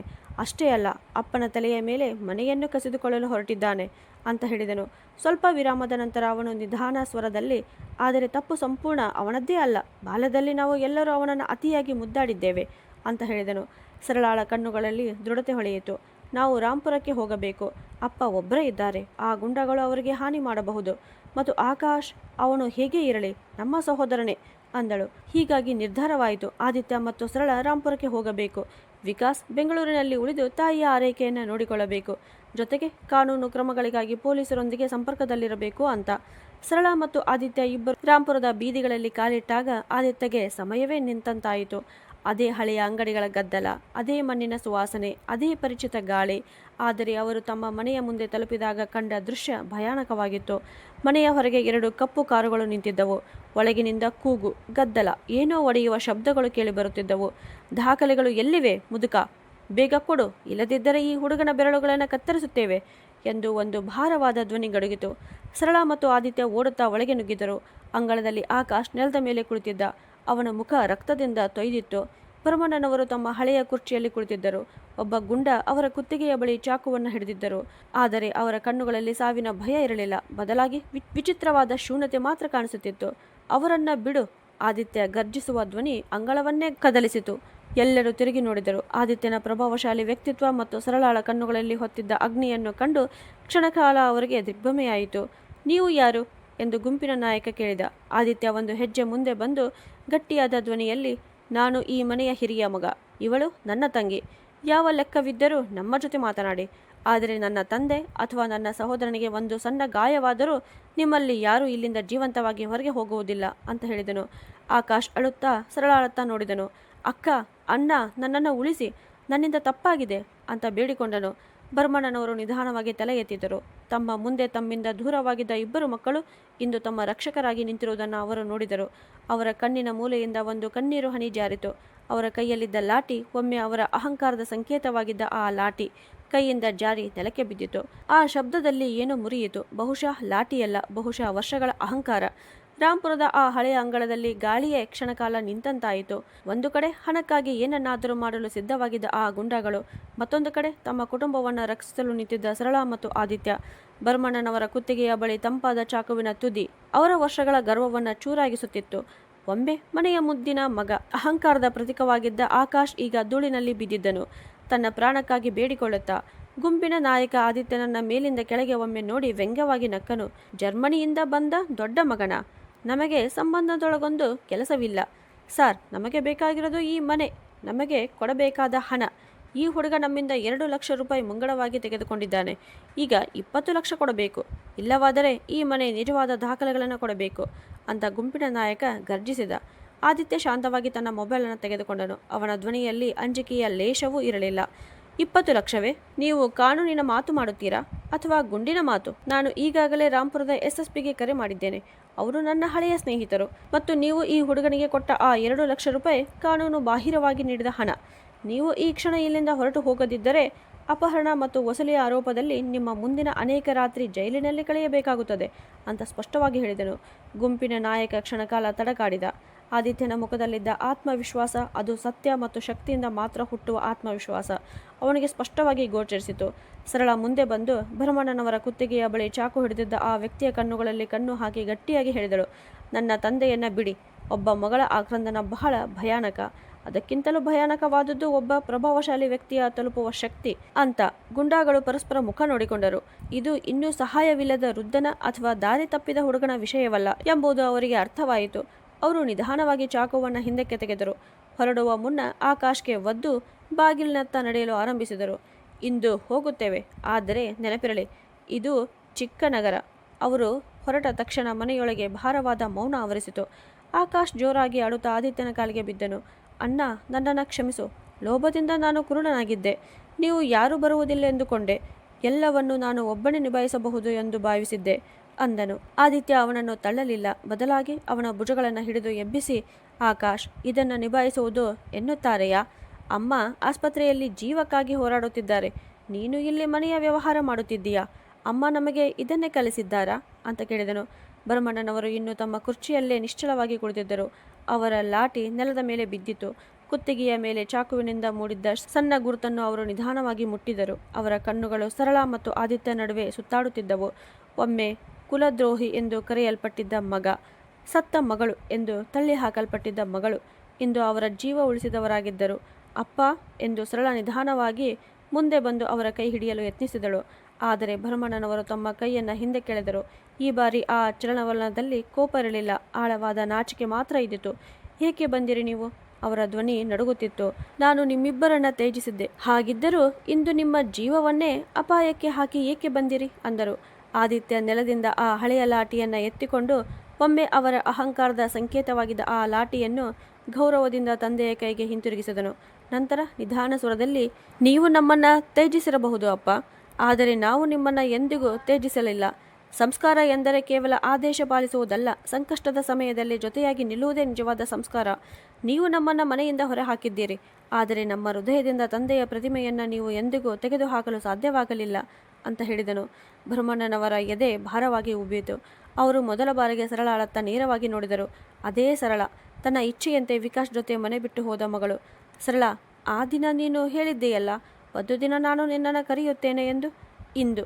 ಇಂದು ನಾನು ನಿನ್ನನ್ನು ಕರೆಯುವುದಿಲ್ಲ. ಬದಲಾಗಿ ನಿನ್ನಿಂದಲೂ ನಿನ್ನ ಗಂಡನಿಂದಲೂ ಕ್ಷಮೆ ಕೇಳುತ್ತಿದ್ದೇನೆ. ನಾನು ಸೋತ ತಂದೆ ಅಂತ ಹೇಳುವಾಗ ಅವರ ಧ್ವನಿ ನಡುಗುತ್ತಿತ್ತು. ಸರಳ ತಕ್ಷಣ ಅವರ ಮಡಿಲ ಬಳಿ ಮೊಣಕಾಲೂರಿ ತಲೆಯನ್ನು ಅವರ ಮೊಣಕಾಲಿನ ಮೇಲೆ ಇಟ್ಟು ಅತ್ತಳು. ಇಲ್ಲ ಅಪ್ಪ, ನೀವು ಸೋತಿಲ್ಲ, ಸ್ವಲ್ಪ ದಾರಿ ತಪ್ಪಿದ್ದೀರಿ ಅಷ್ಟೇ ಅಂದಳು. ಆದಿತ್ಯ ಸುತ್ತಲೂ ನೋಡಿದನು. ಅಪ್ಪ, ಈ ಮನೆ ಈಗ ವಾಸಕ್ಕೆ ಯೋಗ್ಯವಾಗಿಲ್ಲ. ಆಕಾಶ್ ಇದನ್ನು ಅನೇಕ ಸಮಸ್ಯೆಗಳಿಂದ ಸಿಲುಕಿಸಿದ್ದಾನೆ. ಅಮ್ಮ ಬೆಂಗಳೂರಿನಲ್ಲಿ ಇದ್ದಾರೆ, ನಿಧಾನವಾಗಿ ಚೇತರಿಸಿಕೊಳ್ಳುತ್ತಿದ್ದಾರೆ. ನೀವು ಮತ್ತು ಆಕಾಶ್ ನಮ್ಮ ಜೊತೆ ಬೆಂಗಳೂರಿಗೆ ಬರಬೇಕು ಎಂದು ನಾನು ಬಯಸುತ್ತೇನೆ. ನಾವು ಎಲ್ಲರೂ ಒಟ್ಟಿಗೆ ಇರೋಣ ಅಂದನು. ಬೆಂಗಳೂರು? ವಿಕಾಸನ ಮನೆಗೆ? ಭರಮಣ್ಣನವರು ಸಂಕೋಚದಿಂದ ಕೇಳಿದರು. ಆದಿತ್ಯ ಮಂದಹಾಸ ಬಿದ್ದಿದನು. ಆ ಮನೆ ಸರಳಾಳದ್ದು ಹೌದು ಅಪ್ಪ, ಮತ್ತು ವಿಕಾಸ್ ನಿಮ್ಮನ್ನ ಕಾಯುತ್ತಿದ್ದಾನೆ. ಅವನು ನಿಮ್ಮ ಬಗ್ಗೆ ಎಂದಿಗೂ ಕಸಿವಿಸಿ ಇಟ್ಟುಕೊಂಡಿಲ್ಲ ಅಂತ ಹೇಳಿ ಆದಿತ್ಯ ತಂದೆಯನ್ನ ಸವಿನಯವಾಗಿ ಎಬ್ಬಿಸಿದನು. ಆಕಾಶ್ ಒಂದು ಚಿಕ್ಕ ಚೀಲವನ್ನು ಸಿದ್ಧಪಡಿಸಿದನು. ಜೊತೆಗೆ ತಾಯಿಯ ಆ ಹಳೆಯ ಪೆಟ್ಟಿಗೆಯನ್ನು ಎತ್ತಿಕೊಂಡನು. ಒಮ್ಮೆ ಮಾರಿಬಿಡಲು ಯತ್ನಿಸಿದ ಆ ಪೆಟ್ಟಿಗೆ. ಅವನು ಅದನ್ನು ಸರಳಾಳ ಕೈಗೆ ಒಪ್ಪಿಸಿ, ಅಕ್ಕ, ಇದು ಅಮ್ಮನ ಅಮಾನತು, ಇದನ್ನು ನೀವೇ ಕಾಪಾಡಿ ಅಂದನು. ಮನೆಯಿಂದ ಹೊರಡುವ ಮುನ್ನ ಸರಳ ಕೊನೆಯ ಬಾರಿ ಆ ಹಳೆಯ ಹೊಸ್ತಿಲನ್ನು ನೋಡಿದಳು. 8 ವರ್ಷಗಳ ಹಿಂದೆ ಇದೇ ಹೊಸ್ತಿಲನ್ನು ಅವಳು ಕಣ್ಣೀರಿನಿಂದ ದಾಟಿ ಹೊರಟಿದ್ದಳು. ಆದರೆ ಇಂದು ಅವಳು ತನ್ನ ಸಂಪೂರ್ಣ ಕುಟುಂಬವನ್ನು ಮತ್ತೆ ಒಟ್ಟುಗೂಡಿಸಿಕೊಂಡು ಅದೇ ಹೊಸ್ತಿಲನ್ನು ದಾಟಿ ಹೊರಟಿದ್ದಳು. ಕೆಲವು ವಿದಾಯಗಳು ಅಂತ್ಯವಾಗುವುದಿಲ್ಲ, ಅವು ಹೊಸ ಆರಂಭಗಳಿಗೆ ದಾರಿ ಮಾಡಿಕೊಡುತ್ತವೆ. ಈ ಕತೆ ನಮಗೆ ಹೇಳುವುದು ಒಂದೇ, ಕ್ಷಮೆ ಅನ್ನುವುದು ಸಂಬಂಧಗಳನ್ನು ಮತ್ತೆ ಜೀವಂತಗೊಳಿಸುತ್ತದೆ. ಅಹಂಕಾರ ಕುಟುಂಬವನ್ನು ಒಡೆಯಬಹುದು, ಆದರೆ ಪ್ರೀತಿ ಅದನ್ನು ಮತ್ತೆ ಕಟ್ಟಬಹುದು. ಧನ್ಯವಾದಗಳು.